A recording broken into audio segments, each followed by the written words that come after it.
Welcome to big TV.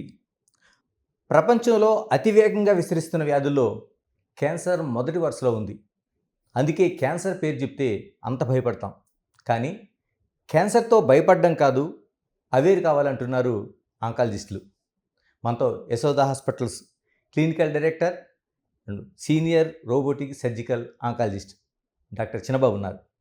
చిన్నబాబు గారు నమస్తే. నమస్తే అండి. నమస్తే గణేష్ గారు. చిన్నబాబు గారు, మనం ప్రపంచంలో విస్తరిస్తున్న క్యాన్సర్కి వెళ్ళే ముందుగా ఒక వ్యవసాయ పనిలోనే గడ్డి కోసుకునే ఒక చిన్న కుర్రాడు ఆంకాలజిస్ట్ ఎలాగవుతాడు? ఆ తర్వాత రోబోటిక్ ఆంకాలజీలోన అంత అత్యాధునిక టెక్నాలజీ వైపు ఎలా వెళ్ళగలుగుతాడు అసలు? థ్యాంక్ యూ అండి. Thank you. చాలా నాకు ఎంతో మనసులో గుచ్చుకునేటువంటి చాలా ఇష్టమైనటువంటి ప్రశ్న మీరు అడిగారు. నా జర్నీని నేను sickle to scalpel to a scarless surgeon అంటూ ఉంటాను. సిక్కల్ అంటే కొడవలి. సో ఒక చిన్న విలేజ్‌లో మరి కుగ్రామము, అసలు ఇంతవరకు కూడా సరైనటువంటి రోడ్డు కూడా లేదు. అంటే ట్రైను, ఫ్లైట్లు పక్కన పెడితే మామూలు రోడ్డు కూడా, టార్ రోడ్డు కూడా ఈ మధ్యనే వచ్చింది. అంత చిన్న గ్రామం అనమాట. 400 మంది కన్నా ఎక్కువ మంది ఉండరు పాపులేషన్ మా ఊర్లో. 3, 4 కిలోమీటర్ల స్కూల్‌కి నడిచి వెళ్ళాలి. సో అలాంటి పరిస్థితులు. కానీ అంటే ఎలాగో ఈ కుగ్రామంలో నుంచి వచ్చిన ఒక వ్యక్తి మరి ఈరోజు India's one of the leading robotic onco surgeon అయ్యాడు అనుకుంటే, ఫస్ట్ ఆఫ్ ఆల్ దాని క్రెడిట్ ఆ దేవుడికి ఇస్తాను. అంటే గాడ్ హ్యాస్ ఎ పర్పస్. మనందరి జీవితాల్లో కూడా ఒక ఉద్దేశ్యం దేవుడిది ఉంటుంది. సెకండ్‌గా ఏంటంటే, మన ప్రభుత్వం మన మీద ఇన్వెస్ట్‌మెంట్ ఎంతో చేస్తుందనేది నేను గుర్తెరుగుతున్నా. ఆ రోజుల్లో ప్రధానమంత్రి గారు ఇక నవోదయ స్కూల్స్ అని పెట్టడం జరిగింది. సో గ్రామీణ ప్రాంతాల్లో ఉన్న విద్యార్థులకు కొంచెం మెరుగైన విద్య ఇవ్వాలి అనే ఉద్దేశంతో నవోదయ స్కూల్స్ అప్పుడే స్టార్ట్ చేశారు 86లో. ఓకే. మరి నిజంగా నాకు టర్నింగ్ పాయింట్ మీరు అడుగుతుంటే గుర్తొస్తుంది. ఏంటి గేదెలు కాసుకుంటూ, పచ్చగడ్డి కోసుకుంటూ విలేజ్‌లో ఉన్న వాళ్ళకి మరి చదువు అంటే పెద్దగా ఏం లేదు. చెప్పులు లేకుండా స్కూల్‌కెళ్ళే రోజుల్లో మొట్టమొదటిసారి స్కూల్‌లో మాస్టర్ వచ్చి ఒక ఎంట్రన్స్ ఎగ్జామ్ ఉంది. 5 పిల్లలు రాస్తారని చెప్పి పేర్లు చదివారు. సో 5 పేర్లు చదివితే నాకు కూడా నేను కూడా రాస్తే బావుంటుందేమో ఆశ ఉంది. నిలబడి చెప్పే ధైర్యం లేదు. ఎందుకంటే మనకేం కెపాసిటీ ఉందని మనం రాస్తాం. అప్పటి వరకు ఎంట్రన్స్ ఎగ్జామ్ అంటే తెలీదు లైఫ్‌లో. సిటీకి వెళ్ళలేదు. తాలూకా ప్లేస్‌కి కూడా వెళ్ళలేదు. సరే, నెక్స్ట్ ఏమైందంటే ఈ 5గురిలో డేట్ ఆఫ్ బర్త్‌లో కొంచెం తేడా ఉందని చెప్పి ముగ్గురు డిస్‌క్వాలిఫై అయ్యారు. ఓకే. ఇంక ఇద్దరున్నారు. సో వీళ్ళిద్దరిని పేర్లు చదివేసి వీళ్ళిద్దరు రాస్తున్నారని చెప్పి ఆ టీచర్ వెళ్ళబోతా ఉన్నారు. అంతట్లో జయప్ప అని ఒక మాస్టర్ లోపలికొచ్చారు. వచ్చి నా దగ్గర నిలబడ్డారు. నిలబడి అడుగుతా ఉన్నారు, ఎవరెవరు రాస్తున్నారంటే ఇద్దరు అనగానే ఆయన నా వైపు చూసి, ఈ అబ్బాయి కూడా రాస్తాడు అని చెప్పారు. అంటే ఇది దైవికం అని ఎందుకంటే ఆయన ఎవరు పంపించారు, ఇదంతా కూడా కొన్నిసార్లు మన లైఫ్‌లో కొంతమంది టీచర్స్ కావచ్చు, కొంతమంది మన లైఫ్‌లో వాళ్ళకి రోల్ ఉంటుంది. కరెక్ట్. దాని ద్వారా మనకు కొన్ని టర్నింగ్స్ వస్తాయన్నమాట. సో అట్లా నవోదయ స్కూల్స్‌కి వెళ్ళడం అనేటువంటిది ఇంపార్టెంట్ నా లైఫ్‌లో టర్నింగ్ పాయింట్. సో దాని ద్వారా తర్వాత మంచి ఎడ్యుకేషన్ రావడము, తర్వాత మెడిసిన్ సీట్ రావడము, స్టెప్ బై స్టెప్ అట్లా మరి ఈరోజు ఒక రోబోటిక్ ఆంకో సర్జన్‌గా నేను ఇక్కడ పనిచేయడం అనేది నాకు అంటే I feel I am very lucky. అదృష్టవంతుని అనుకుంటాను. మోర్ దెన్ ఎనీథింగ్ ఎల్స్ ఇది ఒక జవాబుదారీ. అంటే ఒక క్యాన్సర్ జబ్బుతో నా దగ్గరికి వచ్చేవాళ్ళు నన్ను ఎలా చూస్తారంటే, వాళ్ళకి డెత్ సెంటెన్స్ నేను ఇస్తానని చూస్తారు. ఎంతకాలం బతుకుతారు అంటే as if I give them death sentence. So ఆ ఫియర్‌తో వాళ్ళ ఫ్యామిలీ వాళ్ళందరూ ఉన్నప్పుడు, ఆ ట్రస్ట్‌తో మన దగ్గరికి వచ్చినప్పుడు మనం వాళ్ళకి ఎంతగా తిరిగి ఇవ్వాలి ద బెస్ట్ పాసిబుల్ అనేది నాకు అంటే ఐ ఫీల్ సో ప్రివిలేజ్డ్ అనమాట. అంటే ఇంత బాధలో ఉన్న వాళ్ళకి ఒక హోప్ ఇవ్వడం. దుఃఖంలో మనతో పాటు వచ్చినప్పుడు వాళ్ళకి లేదు దీన్ని అధిగమించి బయటికి రావచ్చు అనేటువంటి ఒక హోప్ ఇవ్వడం అనేది అది చాలా గొప్ప భాగ్యంగా నేను భావిస్తాను. చిన్నబాబు గారు, ఫ్యామిలీ ఏంటండి? ఫ్యామిలీ అంటే ఎక్కడ స్టార్ట్ అయింది? ఇంట్లో ఎవరైనా ఎలా ఉండేది? ఏంటి ఆర్థిక మా పరిస్థితి? ఫ్యామిలీ అంటే ఆంధ్ర ఒరిజినల్ అండి. మేము మైగ్రేట్స్ టు కర్ణాటక. దావణగిరి ప్రాంతంలో వ్యవసాయ రీత్యాగా వెళ్లారు. ఓకే. సో దావణగిరికి ఒక 25 కిలోమీటర్స్ దూరంలో అశోక్ నగర్ క్యాంప్ అని చిన్న విలేజ్ నేను చెప్పినదిగా. అక్కడ వ్యవసాయ రీత్యా మరి ఇట్లా పొలం చేసుకోవడము, తర్వాత పశువులు మేపుకోవడం అనేటువంటి పరిస్థితుల్లో చాలా చిన్న హంబుల్ బిగినింగ్స్. సో మరి మా అమ్మ, నాన్న వాళ్ళు కూడా పెద్దగా ఏం చదువుకోలేదు. మేము ముగ్గురము పిల్లలము. సో మా అమ్మకి నేను డాక్టర్ అవుతాను కూడా తెలీదు గానీ, ఆమెకు ఒకటే కోరిక ఏంటంటే మా పిల్లలు ప్రయోజకులు అవ్వాలి, సమాజానికి మేలు చేసేవాళ్ళు అవ్వాలి అనేది ఒకటి తనలో ఉన్నటువంటి కోరిక అనమాట. సో వాళ్ళు డెఫినిట్‌గా వాళ్ళ వాళ్ళకున్న అంటే లిమిట్స్‌లో చాలా త్యాగం చేసుకునే వాళ్ళు మరి మాకు అన్నీ అనుగ్రహించారు అని ఇచ్చారని అనుకుంటూ ఉంటాను. సో, అన్నయ్య దావణగిరిలో ఇప్పుడు కూడా ఫ్యామిలీతోనే ఉంటాడు. తమ్ముడు సాఫ్ట్‌వేర్ ఇంజినీర్ యూఎస్‌లో ఉంటాడు. ఓహ్! సో, అంటే వెనక్కి తిరిగి చూస్తుంటే ఒక కంట్రీ యొక్క ప్రధానమంత్రి యొక్క రోల్ నాలో నా నా లైఫ్‌లో ఉంది. అప్పుడే మరి రాజీవ్ గాంధీ గారు నవోదయ విద్యాలయ స్టార్ట్ చేశారు. 86లో ఆయన ఎక్కడో రష్యా అక్కడికి వెళ్లి చూసి ఇలాంటి కాన్సెప్ట్ ఇక్కడ ఇండియాలో పెట్టాలని చెప్పి నిర్ణయించడం జరిగింది. అట్లా ఒక టీచరు నన్ను ఐడెంటిఫై చేశారు. మా మరి తల్లి యొక్క రోల్ చాలా ఉంది. ప్రేయింగ్ మదర్ అంటాను ఎప్పుడు కూడా. తను చాలా ప్రేయర్‌ఫుల్‌గా పిల్లలకి మేలు జరగాలి ఎప్పుడు తాపత్రయపడుతూ ఉండేది. అంటే అట్లా నేను ఈరోజు ఏమయ్యానో దానికి చాలా మంది పాత్ర ఉంది. అందులో ఈ ముగ్గురు పాత్ర ఎక్కువగా నేను భావిస్తాను. బాగుంది. Thank you. అంటే మనం క్యాన్సర్‌కి వెళ్ళే ముందు హుహు. అంటే క్యాన్సర్ వస్తే దాన్ని పూర్తిగా నయం కాదు. కేవలం ఇప్పుడు చేస్తున్నది ఉపశమనం మాత్రమే. హుహు. ఇది నిజంగా అపోహ? లేకపోతే నిజంగా కొనసాగుతున్న ఇష్యూనా? మీరు అడిగిన ప్రశ్న చాలా రెలెవెంట్. ఎందుకంటే ఇది పెద్ద అపోహ. ఓకే. అంటే నేను మిస్‌గైడ్ చేయాలని ఆశపడతలేదు. బిగ్ టీవీ ప్రేక్షకులకు ప్రత్యేకంగా నా యొక్క మనవి ఏంటంటే, ప్రతి క్యాన్సర్ నయమైపోతుంది. ఎవరికీ ఏం గాదు నేను మెసేజ్ ఇవ్వటం లేదు. ఓకే. అలాగని చెప్పి క్యాన్సర్ వస్తే జీవితం క్యాన్సల్ అనేటువంటి భావన ఈ రోజుల్లో కూడా చాలా మందిలో ఉంది. హ్మ్. సో, నేను చెప్పేదేంటంటే అర్లీ డయాగ్నోసిస్ అయితే ముందశలో క్యాన్సర్ కనుగొంటే ఖచ్చితంగా క్యూర్ చేయవచ్చు. స్టేజ్ 3లో ఉన్నా కూడా చాలా వరకు క్యూర్ చేయవచ్చు. స్టేజ్ 4లో ఉన్న వాటిని క్యూర్ చేయలేము. సో, ఏ స్టేజ్‌లో జబ్బు కనుగొంటాం అనేది రిజల్ట్‌కి ఆధారపడి ఉంటుంది తప్ప, మనం ప్రతి జబ్బు కూడా ఇంక అంతే అని చెప్పి రైట్ ఆఫ్ చేసేది అస్సలనే తప్పు. అలాగనుకుంటే ఇప్పుడు ఎన్ని వేల ఆపరేషన్స్ లాస్ట్ 20 ఇయర్స్‌లో చేసుంటాము. అందులో అందరూ బతుకున్నారు, అందరూ బాగున్నారంటే లేదు. ఓకే.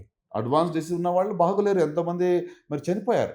కానీ నయమైన వాళ్ళు, క్యూర్ అయిన వాళ్ళు ఎక్కువ శాతం ఉన్నారు. ఎర్లీ డయాగ్నోస్ ఉన్న వాళ్ళందరూ కూడా ఆల్మోస్ట్ 90% కన్నా ఎక్కువ ఎర్లీ డయాగ్నోస్ అయిన వాళ్ళు సర్వైవ్ అవుతా ఉన్నారు.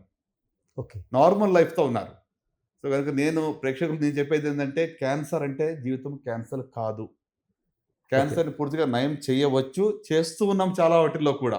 100% అని దేనికి లేదు. లైఫ్‌లో 100% గ్యారంటీ దేనికుందండి? దారిలో మనం వెళ్తుంటే ఎవరు గుద్దుతారో మనకు తెలీదు. అవును. అంత ఎందుకు నేను క్రికెట్ స్టేడియంకి వెళ్లి ఏదో ఫ్యాన్ చూస్తామంటే పాపం వాళ్ళేమైనా ఊహించారా? అవును. అంటే అన్‌సర్టెనిటీస్ అవన్నీ ఉన్నాయి. అంటే ఆటికి కంపేర్ చేసుకుంటే డెఫినిట్‌గా క్యాన్సర్ అంటే భయం అనేది కొంచెం ఎక్కువ ఉంటుంది. No doubt. కానీ రిజల్ట్స్ అనేది స్టేజ్ మీద ఆధారపడి ఉంటుంది. అంటే ఏంటండి స్టేజెస్ ఏంటి? First stage, second stage, third ఏంటి ఎన్ని స్టేజెస్ ఉంటాయి? ఏంటి అసల దాన్ని ఎలా కాలిక్యులేట్ చేస్తున్నారు? దానికి వైద్యం సంబంధించి ఎలా ఉంటది? షూర్ అండి. అంటే క్యాన్సర్‌లో యూజువల్‌గా 4 స్టేజ్‌లుంటాయి. First, fourth stage. సో, ఈ స్టేజ్ ఎలాగా గుర్తుపెడతామంటే ట్యూమర్ సైజ్‌ని బట్టి టీఎన్ఎం స్టేజింగ్ అంటాం. Tumour, lymph nodes, node N for nodes, M అంటే మెటాస్టాసిస్. అంటే జబ్బు వేరే భాగాలకి పాకిందా లేదా అనేది చూసిన దాన్ని బట్టి స్టేజ్ అనేది డిసైడ్ అవుతుంది. ఓకే. సో, అంటే ఇప్పుడు ట్యూమర్ లెస్ దాన్ 2 సెంటీమీటర్స్ ఉందనుకోండి, హ్మ్. దానికి T1 అంటాము. అలాగే ఇప్పుడు ట్యూమర్ 2-5 సెంటీమీటర్స్ ఉంది. 2-5 సెంటీమీటర్స్ దానికి T2 స్టేజ్ అంటాము. హుహు. అలాగే 5 సెంటీమీటర్స్ కన్నా ఎక్కువ సైజులో ఉంటే T3 స్టేజ్ అంటాము. సో, అలాగే లింఫ్ నోడ్స్ ఏ లింఫ్ నోడ్స్‌కి లేదనుకోండి దాన్ని N0 అంటాము. కొన్ని లింఫ్ నోడ్స్‌కి వెళ్తే N1 అంటాం. ఎక్కువ లింఫ్ నోడ్స్‌కి వెళ్తే N2. సో, ఇట్లా T stage, N stage and M stage. M అంటే మెటాస్టాసిస్. మెటాస్టాసిస్ అంటే దూర ప్రాంతాల్లోకి జబ్బు పాకింది. For okay. ఎగ్జాంపుల్ లంగ్స్‌లోకి పాకింది. ఇప్పుడు నోట్లో క్యాన్సర్ ఉందనుకోండి, లంగ్స్‌లోకి పాకిందనుకోండి, లేకపోతే బోన్స్‌లోకి వెళ్ళింది, లేకపోతే లివర్‌లోకి వెళ్ళింది. దాన్ని డిస్టెంట్ మెటాస్టాసిస్ అంటాం. అంటే హుహు. దూరపు ఆర్గన్స్‌లోకి జబ్బు పాకింది. సో, దీన్ని బట్టి స్టేజ్ అనేటువంటిది దూరపు ఆర్గన్స్‌కి వెళ్తే స్టేజ్ 4. ఓకే. లంగ్స్ గాని, బోన్స్ గాని లివర్‌లోకి వెళ్తే అది స్టేజ్ 4 అంటాం. సో, మిగతా స్టేజెస్ ఇప్పుడు లింఫ్ నోడ్స్‌లోకి వెళ్ళలేదు. చిన్న ట్యూమర్ ఉందని కూడా స్టేజ్ 1. హుహు. చిన్న ట్యూమర్ ఉండి లింఫ్ నోడ్స్ దాకా వెళ్ళిందని కూడా స్టేజ్ 2 కావచ్చు, లేక 3 కావచ్చు. సో, అంటే బేస్డ్ ఆన్ ఈ క్లినికల్ పారామీటర్స్ దాన్ని బట్టి మనము స్టేజింగ్ అనేది చేస్తాం. అలాగే రేడియాలజీ కూడా కొన్ని టెస్టులు చేస్తాం. కొంతమందికి పెట్ స్కాన్‌లు చేస్తాం. దాన్ని బట్టి కూడా స్టేజ్ అనేది నిర్ధారణ అవుతూ ఉంటుంది. సో, స్టేజ్ అనేది ఎందుకు ఇంపార్టెంటు అంటే survival rates are directly related to the stage. Stage మీదనే సర్వైవల్ రేట్స్ ఆధారపడి ఉంటాయి. ఎక్కడి వరకు మనం చేయగలుగుతున్నామండి? ఏ ఏ స్టేజ్ వరకు మనకి సర్వైవల్ రేట్స్ బాగున్నాయి? స్టేజ్ 3 వరకు కూడా మనం అంటే ఇప్పుడు స్టేజ్ పెరిగే కొద్దీ సర్వైవల్ రేట్స్ పడిపోతూ ఉంటాయి. ఓకే. ఫస్ట్ స్టేజ్‌లో majority of the times 95% and above హ్మ్. క్యూర్ అవుతుంది. హ్మ్. స్టేజ్ 3కి, స్టేజ్ 1కి. స్టేజ్ 1కి. స్టేజ్ 2కి అరౌండ్ 80% వరకు మనం మాట్లాడతాం. స్టేజ్ 3లో 70% అండ్ అబోవ్. కొన్ని క్యాన్సర్స్‌లో స్టేజ్ 4లో కూడా క్యూర్ అయ్యి ఉన్నాయి. ఫర్ ఎగ్జాంపుల్ టెస్టిక్యులర్ క్యాన్సర్ ఉంది. ఇట్లా కొన్ని క్యాన్సర్స్‌లో. బట్ ఇన్ జనరల్ స సర్వసాధారణంగా మనం మాట్లాడాలంటే స్టేజ్ 4 అనేది లైఫ్ ప్రొలాంగింగ్ ఎక్సర్‌సైజ్ కానీ క్యూర్ అయ్యేది కాదు. ఇది జనరల్ డిక్టమ్. బట్ ఇటీవల స్టేజ్ 4లో కూడా మంచి మంచి మందులు రావడం వల్ల టార్గెట్ థెరపీస్, ఇమ్యునోథెరపీస్ ఇవన్నీ రావటం వల్ల లైఫ్ స్పాన్ ఇదివరకు 6 నెలలు, 9 నెలలు అనేది కొన్ని సంవత్సరాల వరకు కూడా వాళ్ళు నార్మల్‌గా బతకగలుగుతున్నారు. అంటే చాలా అంటే గత 10 సంవత్సరాల్లో చాలా మార్పులొచ్చాయి.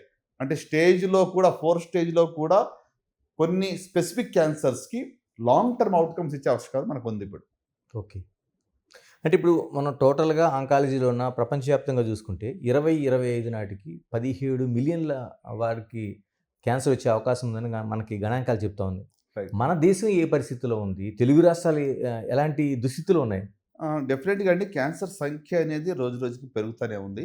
సో, ఇండియన్ కాంటెక్స్ట్‌కి వచ్చేటప్పటికి క్యాన్సర్ యొక్క సంఖ్య ఎగ్జాక్ట్‌గా నంబర్ మనం చెప్పలేని స్థితిలో ఉన్నాం. ఎందుకంటే మనకి ఇక క్యాన్సర్ యొక్క అంటే డేటాస్ అనేది సరైన రీతిలో ఎంటర్ కావటం లేదు. So, okay. అండర్ రిపోర్టెడే ఉంటుంది. అయినా కూడా అట్‌లీస్ట్ ఒక 2 మిలియన్ అంతే ఖచ్చితంగా మన కంట్రీలో ఉంది. మినిమమ్ 20 లక్షల మందికి ఏటా క్యాన్సర్ డయాగ్నోస్ అవుతుంది. తక్కువలో తక్కువ. ఇది కూడా అండర్ రిపోర్టెడ్ నంబర్స్ నేను చెప్తా ఓకే. ఉన్నాను. సో, దీనికన్నా డబల్ గాని, త్రిబుల్ గాని ఉంటుంది యాక్చువల్ నంబర్. హుహు. అంటే ఇప్పుడు మీరు సింపుల్ ఎగ్జాంపుల్ అండి. మనము చిన్నగా ఉన్నప్పుడు, చిన్నపిల్లగా ఉన్నప్పుడు ఊర్లో ఎవరికో ఒకళ్ళకి క్యాన్సర్ వస్తే క్యాన్సర్ అని చెప్పడానికి కూడా భయపడేవాళ్ళు. అవును. ఎంతో అంటే వాళ్ళు గట్టిగా మాట్లాడేవాళ్ళు కూడా కాదు. డయాగ్నోసిస్ చెప్పడానికి సిగ్గుపడేవాళ్ళు. అవును. అవును. అలాంటిది ఇప్పుడు ప్రతి ఫ్యామిలీలో ఎవరో ఒకడు మనకు తెలిసినోళ్ళకి క్యాన్సర్ ఉంది కదండీ. అవును. సో, అక్కడ తెలిసిపోతుంది నంబర్ ఆఫ్ కేసెస్ బాగా పెరుగుతున్నాయని. సో, మీరు అడగొచ్చు అసలు ఇంత కేసెస్ పెరగడానికి కారణం ఏంటి? ఏంటంటే ప్రధానంగా ఈ ప్రధాన చర్చ ఏంటంటే ఎందుకు ఇంతగా పెరుగుతున్నాయి? చూడండి క్యాన్సర్‌కి మనం ఆలోచిస్తే ఇన్సిడెన్స్ పెరగడానికి మెయిన్ కారణం లైఫ్ స్టైల్. Life style. మన జీవన విధానం చాలా ప్రాముఖ్యమైన కారణం. మీరు అడగవచ్చు లైఫ్ స్టైల్‌లో ఏంటి అంత మార్పొచ్చింది? హ్మ్. చూడండి మన అలవాట్లో మార్పొచ్చినాయి. తినే తిండిలో మార్పుంది. పీల్చే గాలిలో మార్పుంది. త్రాగే నీళ్ళలో మార్పు. ఓహ్! అంతా కలుషితమైనదే కదా ఈ రోజుల్లో. అవును. అండి. పొల్యూటెడ్ వాటర్ కావచ్చు, పొల్యూటెడ్ ఫుడ్ అంటే పెస్టిసైడ్స్‌తో కూడిన ఫుడ్ కావచ్చు. ఈవెన్ మన లైఫ్ స్టైల్ చూడండి. అంటే ఆ అలవాట్ల గురించి చెప్పాను కదా! Tobacco consumption. హ్మ్. 40% క్యాన్సర్‌లు టొబాకో వల్ల వస్తాయి. అబ్బా! 40% ఒక టొబాకోని ఎలిమినేట్ చేస్తే 40% క్యాన్సర్ మనం ఎలిమినేట్ చేయొచ్చండి. టొబాకో స్మోకింగ్ కావచ్చు, లేకుంటే టొబాకో చూయింగ్ కావచ్చు. హ్మ్. రైట్? అది ఒకటి. అది కాకుండా ఆల్కహాల్ కన్జంప్షన్ ఇటీవల మీరు చూడండి మన హైదరాబాద్‌లో మీరు చూడండి. అవును. గల్లీల్లో కూడా ఇప్పుడు నంబర్ ఆఫ్ పబ్స్ కానివ్వండి, లిక్కర్ కన్జంప్షన్ అనేది ఆ గవర్నమెంట్‌కి చాలా ఎక్కువ ఆదాయం ఇచ్చేటువంటి మెజారిటీ ఆదాయం ప్రభుత్వాలకి. అంతే కదా! ఆ! సో, అంటే ఎంత సాడ్‌లీ మనం ఒకవైపున ప్రభుత్వం మంచి ఆరోగ్యం ప్రజలకు ఇవ్వాలనుకుంటున్నాం గానీ, మనం if you look at the life style చూస్తుంటే మరి టొబాకో, ఆల్కహాల్ ఇది కాకుండా సెడెంటరీ లైఫ్ స్టైల్. కోవిడ్ వచ్చిన తర్వాత కూడా కూర్చున్న చోట అన్నీ వచ్చేస్తున్నాయి. ఫిజికల్ యాక్టివిటీ లేదు. శారీరక వ్యాయామం లేదు. అన్నీ కూడా అట్ ద ఫింగర్ టిప్‌లో మనకు వస్తూ ఉన్నాయి. సో, దీనివల్ల కూడా ఇక క్యాన్సర్ యొక్క సంఖ్య అనేది ఎక్కువగా అవుతా ఉంది. డాక్టర్ గారు మీరు చెప్తుంది కీలకమైనది టొబాకో యెస్. లేదంటే ఆల్కహాల్. ఈ హ్మ్. 2 తీసేస్తే ఎంత శాతం పడిపోద్దండి మినిమమ్ 50-60% వరకు మనం నివారించొచ్చు. ఈ 2 తీసేస్తే. క్యాన్సర్‌ని? యెస్. అన్ని రకాల క్యాన్సర్‌లకి. యెస్. అండ్ మీకు ఒక సింపుల్ ఫార్ములా చెప్తాను. మీరు అడిగారు కాబట్టి ఇది right thought I should share. నేను దీన్ని 4-4-80 అనే ఒక ఫార్ములా ఉంది. హ్మ్. 4 మనం మార్చుకోదగ్గ risk factors. Okay. Modifiable risk factors 4. హ్మ్. 4 జబ్బులకి అది దారితీస్తుంది. దానివల్ల 80% ఆఫ్ ద డెత్స్ జరుగుతా ఉన్నాయి. హ్మ్. 4 risk factors, 4 diseases, 80% of the deaths. దానికే 4-4-80 అంటాను. ఈ 4 ఏంటి అని మనం ఆలోచిస్తే హ్మ్. నంబర్ 1 అందరికీ తెలిసినట్టుగా tobacco. Hmm. Right? Tobacco consumption. Number 2 unlimited or excess consumption of alcohol. Number 3 lack of physical activity. శారీరక వ్యాయామం లేకపోవటం. హ్మ్. నంబర్ 4 అనుకుంటే అంటే ఫోర్త్ వన్ ఏంటంటే మనకు టొబాకో అయిపోయింది. ల్యాక్ ఆఫ్ తర్వాత ఫుడ్. ఫుడ్. అంటే ఫ్యాటీ డైట్ కానివ్వండి, అన్‌హెల్తీ డయట్. హ్మ్. ఆరోగ్యానికి హాని చేసేటువంటి ఆహారం తీసుకోవడం. అందులో అందుకే చాలామంది అంటారు కదా! You are what you eat. మనం ఏం తింటామో అది అవుతాం అనమాట. Okay. So, tobacco, unhealthy diet, alcohol, lack of physical activity. ఈ 4 రిస్క్ ఫ్యాక్టర్స్. హ్మ్. నేనెందుకు దీన్ని స్ట్రెస్ చేస్తున్నానంటే ఈ 4 కూడా మోడిఫైయబుల్ రిస్క్ ఫ్యాక్టర్స్. ఓకే. అంటే ఇది జెనెటిక్గా వచ్చింది కాదు. ఓకే. ఫ్యామిలీలో రన్ అవుతుంది, అందుకు వచ్చింది, నేనేం చేయలేను అనే పరిస్థితి కాదు ఇది. హ్మ్. ఇది మన చేతుల్లో ఉంది. వీటిని మార్చగలిగే శక్తి, వీటిని వదిలేసేటువంటి శక్తి మన చేతిలో ఉంది. హ్మ్. టొబాకో ముట్టాలా వద్దని మనం ఎవరిని అడగక్కర్లా. హ్మ్. ఫిజికల్ యాక్టివిటీ చేయాలా వద్దా, అవును. రైట్? డయట్ ఏది తినాలి, ఆల్కహాల్ గురించి ఏంటి. సో ఈ 4 ఒక రిస్క్ ఫ్యాక్టర్ అలవాట్ల వల్ల 4 జబ్బులు వస్తాయి. ఒకటి క్యాన్సర్, రెండవది మనకి డయాబెటీస్ మెలైటస్. ఈరోజు India is the capital of diabetes అంటాం, అవును. రైట్? మూడోది హార్ట్ డిసీజెస్, కార్డియోవాస్కులర్ డిసీజెస్. నాలుగోది lung issues, hmm. Pulmonary diseases. ఈ 4 జబ్బులు క్యాన్సర్, డయాబెటీస్, హార్ట్, తర్వాత లంగ్. హ్మ్. ఈ 4 జబ్బులు అకౌంటింగ్ ఫర్ ఎంతవరకు అంటే 80% of deaths are because of these 4. వాహ్! అంటే ఈ 4ని మనం ఆపగలిగితే హ్మ్. 80% ఆఫ్ మార్టాలిటీని ఆపగలం. హ్మ్. అంటే రిజల్ట్స్ ఇవన్నీ కూడా ఏంటి, ఈ రోజు ఆపితే రేపు రిజల్ట్ కనబడదు. అవును. ఇవన్నీ కూడా ఒక లాంగ్ టర్మ్‌గా సస్టైన్డ్‌గా మరి ప్రజలందరూ కలిసి వచ్చి దీన్ని ఇంప్లిమెంట్ చేస్తే ఖచ్చితంగా మనం మంచి ఔట్‌కమ్స్, అంటే మంచి లైఫ్ స్పాన్ బాగా ఉండటానికి, నార్మల్ హెల్తీగా ఉండటానికి ఆస్కారం ఉంది. అందుకే దీన్ని 4-4-80. బావుంది. 4 modifiable risk factors lead to 4 non-communicable diseases accounting for 80% of the mortalities. So hmm. దీన్ని మార్చుకోగలిగితే నా యొక్క special message especially big TV ప్రేక్షకులకి ఏంటంటే, ఈ 4 మోడిఫైబుల్ రిస్క్ ఫ్యాక్టర్స్ మీలో ఉన్నాయా? హ్మ్. ఉంటే దయచేసి మానేయండి. మార్చుకోండి లైఫ్ స్టైల్. మీకు మీరు మేలు చేసుకుంటున్నారు, సమాజానికి మేలు చేస్తారు, దేశానికి ఎంతో మేలు చేస్తున్నట్టు.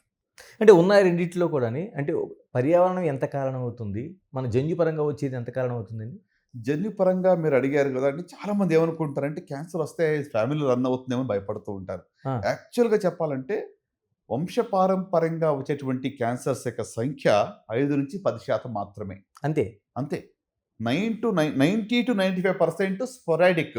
హ్మ్. అంటే ఏంటి, మనకు ఎన్విరాన్మెంటల్ ఫ్యాక్టర్స్, లైఫ్ స్టైల్ ఇవన్నిటి మీద ఆధారపడి ఉంటుంది. ఓకే. సో ఫ్యామిలీలో ఫెమిలియల్ క్యాన్సర్స్ మీరందరూ వినే ఉంటారు. ఏంజెలినా జోలీ గురించి, ఫేమస్ అవును. యాక్ట్రెస్. ఆమెకేంటి హెరిడిటరీ బ్రెస్ట్ క్యాన్సర్ సిండ్రోమ్ ఉండింది. వాళ్ళ మదర్‌కు ఉంది, వాళ్ళ అత్తకు ఉంది, బ్రాకా జీన్ పాజిటివ్ ఉండింది. సో కాబట్టి తనకి కూడా క్యాన్సర్ భవిష్యత్తులో వస్తదని చెప్పి రోమో ఆపరేషన్ చేయించుకుంది. అలాగే ఓవరీస్ కూడా తీపిచ్చేసుకుంది తను. సో ఇది ప్రొఫిలాక్టిక్ సర్జరీ, అంటే ముంజాగ్రత్తగా ఫ్యామిలీలో రన్ అయ్యే క్యాన్సర్ రాకూడదని. తనకెందుకు అంటే ఫ్యామిలీలో ఆ జీన్ పాజిటివ్ ఓకే. ఉంది. ఓకే. ఈ సంఖ్య ఓన్లీ 10% వరకే మాక్సిమం. హ్మ్. మిగతా అంతా కూడా మరి స్పొరాడిక్‌గా మన యొక్క వేరియస్ అదర్ ఫ్యాక్టర్స్ వల్ల వస్తూ ఉంటుంది. ఎప్పుడు మీరంటే సాధారణంగా సర్వైకల్ క్యాన్సర్ కోసం చాలా ఎక్కువ చర్చ జరుగుతూ ఉంది. హుహు. ఎందుకండి మహిళల్ని ఎక్కువ అది ఎందుకు వెంటాడుతుంది? ఎందుకు ఈ మధ్య కాలంలో ఎక్కువ కేసులు పెరుగుతున్నాయి? గణేష్ గారు చాలా మంచి ప్రశ్న అడిగారు. ఇది నాకు ఎంతో బాధ కలిగించేటువంటి క్యాన్సర్ ఇది. నేను ఆ మాట ఎందుకు అంటున్నానంటే, ఒక నివారించదగ్గ క్యాన్సర్‌ని మనం నివారించలేకపోతున్నాం. Okay. A preventable cancer is not prevented. ఆ! ఎందుకు అంటే సర్వైకల్ క్యాన్సర్ దేనివల్ల వస్తుంది? ఒక హ్యూమన్ పాపిలోమా వైరస్ ఇన్ఫెక్షన్ వల్ల వస్తుంది. హ్మ్. ఈ ఇన్ఫెక్షన్ ఆడవాళ్ళలో పెళ్ళైన తర్వాత 80-90% ఆడవాళ్ళలో ఉంటుంది. హ్మ్. ఇది నార్మల్ వైరస్ లాగా ఉంటుంది. ఇదేదో కొత్త కోవిడ్ లాగానో ఏదో రేర్‌గా ఇన్ఫెక్షన్ వచ్చిందనేది కాదు. ఓకే. సో ఈ యొక్క హెచ్‌పివి ఇన్ఫెక్షన్ వల్ల సర్వైకల్ క్యాన్సర్ వస్తుంది. హ్మ్. ఇది మనకి ఎప్పటి నుంచో తెలుసు. 40-50 సంవత్సరాల నుంచి తెలిసిన విషయం ఇది. హ్మ్. దీనికి ఎఫెక్టివ్ వ్యాక్సిన్ 30 సంవత్సరాల నుంచి అందుబాటులో ఉంది. 30 సంవత్సరాల నుంచి. యెస్. ఆ! 1995 నుంచి 2000 లోపల ఎన్నో, ఏదో ఒక చిన్న బ్యాడ్ ఇన్సిడెంట్ జరిగింది. 15 ఏళ్ల సంవత్సరాల క్రితం ఎవరికో ఒక వ్యాక్సిన్ తీసుకుంటే జ్వరం వచ్చింది. హ్మ్. దాన్ని కొంచెం సెన్సేషనలైజ్ చేసుకొని ఎవరికి వాళ్ళు రాంగ్ అపోహలు పెట్టుకొని ఈ హ్మ్. వ్యాక్సిన్ తీసుకుంటే జబ్బు. ఇప్పుడు చాలా మంది కోవిడ్ గురించి అట్లీస్ట్ ఏంటి, కోవిడ్ వ్యాక్సిన్ చాలా హరీడ్‌గా వచ్చింది. అవును. 1-2 ఇయర్స్‌లో. ఈ అవును. వ్యాక్సిన్స్ 25 ఏళ్ళు, 30 ఏళ్ల హిస్టరీ ఉంది. Okay. Long term follow up ఉంది. సేఫ్టీ గురించి డేటా ఉంది. కానీ దీన్ని తీసుకోవటంలో ప్రజల్లో కొంత వ్యతిరేకత ఉంది. గవర్నమెంట్ తరపు నుంచి కూడా ఇప్పుడు మరి ఇండియన్ గవర్నమెంట్ రీసెంట్‌గా అనౌన్స్ చేశారు. హ్మ్. కానీ ఇంకా అది ఇంప్లిమెంటేషన్ జరగటం లేదు. కొన్ని దేశాల్లో ప్రత్యేకంగా ఆస్ట్రేలియా గురించి మీరు ఆలోచిస్తే సర్వైకల్ క్యాన్సర్ ఫ్రీ ఓహ్! అని వాళ్ళు డిక్లేర్ చేయబోతున్నారు నెక్స్ట్ 1-2 ఇయర్స్‌లో. ఏదో మనకు పోలియో ఫ్రీ అన్నట్టు. ఎగ్జాక్ట్‌లీ. కరెక్ట్ ఆ! ఎగ్జాంపుల్ చెప్పారు. పోలియో ముక్త ఎలాగైతే మన భారత్ అనుకున్నామో, ఆ! అట్లనే ప్రపంచంలో పోలియో లేదని అనుకుంటున్నాం. అట్లనే మరి ఇక ఆస్ట్రేలియా గానివ్వండి, న్యూజిలాండ్ గానివ్వండి, హ్మ్. ఇక సర్వైకల్ క్యాన్సర్ ఫ్రీగా అవి చెప్పబడిపోతా ఉన్నాయి. సో ఇ అంటే మన డెవలప్‌మెంట్ కూడా అక్కడ మనం మంచి హెల్త్ మన ప్రజల్లో ఉండి, ఇలాంటి కొన్ని క్యాన్సర్ రాకుండా మనం చూసుకోగలిగితే, ఐ థింక్ అది చాలా గొప్ప విషయం. అంటే ప్రజలందరూ కూడా దీని మీద అవగాహన కలిగి, ఈ యొక్క హెచ్‌పివి వ్యాక్సినేషన్ గురించి హ్మ్. మరి అంటే అమ్మాయిలకు between 9 to 12 years or before marriage ఇక వ్యాక్సిన్ ఇవ్వడం అనేటువంటిది చాలా చాలా ఇంపార్టెంట్. ఐ థింక్ ఈ మెసేజ్ అనేది ఎక్కువ మందికి రీచ్ అవ్వాలని నేను కోరుకుంటున్నాను. ఏంటండి ఇది హెచ్‌పివి వైరస్ ఏంటి? అందులో 16 అండ్ 18 అని చెప్తున్నారు. కరెక్ట్. ఏంటండి అసలు ఇది? అంటే ఇప్పుడు మన కోవిడ్ గురించి మీరు చూసారు చాలా వేరియంట్స్ ఉంటాయి కదా. ఒక వైరస్ వచ్చిందనుకోండి, హ్మ్. కొన్ని రోజుల తర్వాత ఆ వైరస్ రెసిస్టెన్స్ బాడీలో వస్తుంది కాబట్టి అది కూడా మార్పు చెందుతూ ఉంటుంది. ఓకే. వైరస్ నెక్స్ట్ జనరేషన్‌కి వచ్చేటప్పటికి హ్మ్. వేరియేషన్ ఉంటుంది. దానికి వేరియంట్స్ ఉంటాయి. హ్మ్. రైట్? అట్లనే ఇప్పుడు ఇక హెచ్‌పివి కూడా ఒక వైరస్ ఇది. Okay. So human papilloma virus పేరులోనే ఉంది. హ్మ్. సో ఇది కూడా డిఫరెంట్ వేరియంట్స్ ఆర్ దేర్. 16, 18, 33, 35 అట్లా సుమారుగా ఒక 30-40 టైప్స్ ఉన్నాయి. ఓకే. కానీ మోస్ట్ కామన్ అనేటువంటిది ఒక 9 వైరస్‌లు ఉన్నాయి. హ్మ్. వీటిల్లో కూడా 16, 18, 33, 35 అనేది సర్వసాధారణంగా 80% ఆఫ్ ద క్యాన్సర్స్‌కి ఈ 4 కారణం. అంటే ఆడవాళ్ళలోనే ఉంటుంది. ఇది ఆడవాళ్ళలో ఉంటుంది. మగవాళ్ళలో కూడా ఉంటుంది ఇన్ఫెక్షన్. ఆ! అంటే హెచ్‌పివి ఇన్ఫెక్షన్ మగవాళ్ళలో కూడా రావచ్చు. ఓకే. ప్రత్యేకంగా ఇప్పుడు మీరు అమెరికా లాంటి దేశంలో చూస్తే ఆ! అబ్బాయిలకి కూడా హెచ్‌పివి వ్యాక్సినేషన్ ఇస్తారు. ఆహా! ఎందుకు అంటే ఓరల్ క్యాన్సర్స్ కానివ్వండి, జెనైటల్ వార్ట్స్ కానివ్వండి, లేకుంటే ఏనల్ వార్ట్స్ కానివ్వండి, ఇవన్నీ కూడా ఈ యొక్క హెచ్‌పివి వల్ల వస్తూ ఉంటాయి. ఓరల్ క్యాన్సర్స్ కొన్ని వాళ్ళలో. సో దానికోసం అబ్బాయిలు కూడా మ్యాండేటరీగా ఇస్తున్నారు. మనకి rationing of the available vaccine. ఉన్న వ్యాక్సిన్ అందరికీ అందుబాటులోకి ఇవ్వడం లేదు కాబట్టి మనం అబ్బాయిలకి మ్యాండేటరీగా ఇప్పుడు ఇవ్వటం జరగటం లేదు ఇక్కడ. సో అమ్మాయిలు కూడా వ్యాక్సినేషన్ ఎంతమంది తీసుకుంటున్నారు మన దేశంలో? Not even 5%. ఓన్లీ 5%. చాలా అంటే బాధాకరమైన విషయం. అంటే ఇది యూనివర్సల్ ఇమ్యునైజేషన్ ప్రోగ్రామ్‌లో పెట్టడం జరిగింది ఇప్పుడు. హ్మ్. అంటే ఇదేదో కొత్తగా వచ్చింది తీసుకోవాలా వద్దని అపోహలతో కూడింది కాదు. హ్మ్. అయినా గాని ఇంప్లిమెంటేషన్‌లో ఎందుకంటే ఇది మనము మరి సొంతంగా వేయించుకోవాలి కాబట్టి సమ్‌వేర్ ఇదేదో పర్వాలేదులే ఇది ఇంపార్టెంట్ కాదు అని నెగ్లెక్ట్ చేస్తున్నారు. సో ఈ వ్యాక్సిన్ ఖచ్చితంగా తీసుకోవాలనేది నా యొక్క సలహా. మరి మన ప్రేక్షకులకి ప్రత్యేకంగా నేను చెప్పేది ఏంటంటే మీకు తెలిసిన 10 మందికి చెప్పండి. హెచ్‌పి వ్యాక్సిన్ తీసుకున్నారని మెసేజ్ మీరు పాస్ ఆన్ చేస్తే మరి నిజంగా ఇది ఒక క్యాన్సర్‌ని మన జీవిత కాలంలో లేకుండా చూడొచ్చు. అంటే 100%. అంటే close to cervical 100%. Cervical cervical cancer. క్యాన్సర్‌ని ఒక చరిత్రగా చేసే ఆస్కారం మన చేతిలో ఉంది. అంటే ఏ ఏజ్‌లో తీసుకోవాలండి అవి? అసల ఇది అంటే ఇప్పుడు వ్యాక్సిన్ ఎట్లా ఉంటుంది మనందరికి తెలిసినట్టుగానే ఇన్ఫెక్షన్ రాకముందు తీసుకోవాలి. Okay. Right? So human papilloma virus infection అనేటువంటిది సెక్షువల్లీ ట్రాన్స్మిటెడ్ ఇన్ఫెక్షన్ అది. ఓహ్! ఓకే. సో ఎప్పుడు అంటే ఇప్పుడు పెళ్లి అయిన తర్వాత ఈ యొక్క ఇన్ఫెక్షన్ వస్తూ ఉంటుంది. హుహు. ఒకళ్ళ నుంచి ఒకళ్ళకి it's sexually transmitted. Okay. So గనుక వివాహం అవ్వక ముందు ఈ వ్యాక్సిన్ తీసుకోవడం చాలా ఇంపార్టెంట్. ఐడియల్‌గా అయితే 9-12 ఇయర్స్ అని అంటాము. బిఫోర్ 25 ఇయర్స్ ఈ యొక్క వ్యాక్సిన్ తీసుకోవచ్చు. సో హ్మ్. ఏజ్‌ని బట్టి 2 డోసెస్ కానీ లేక 3 డోసెస్ కానీ.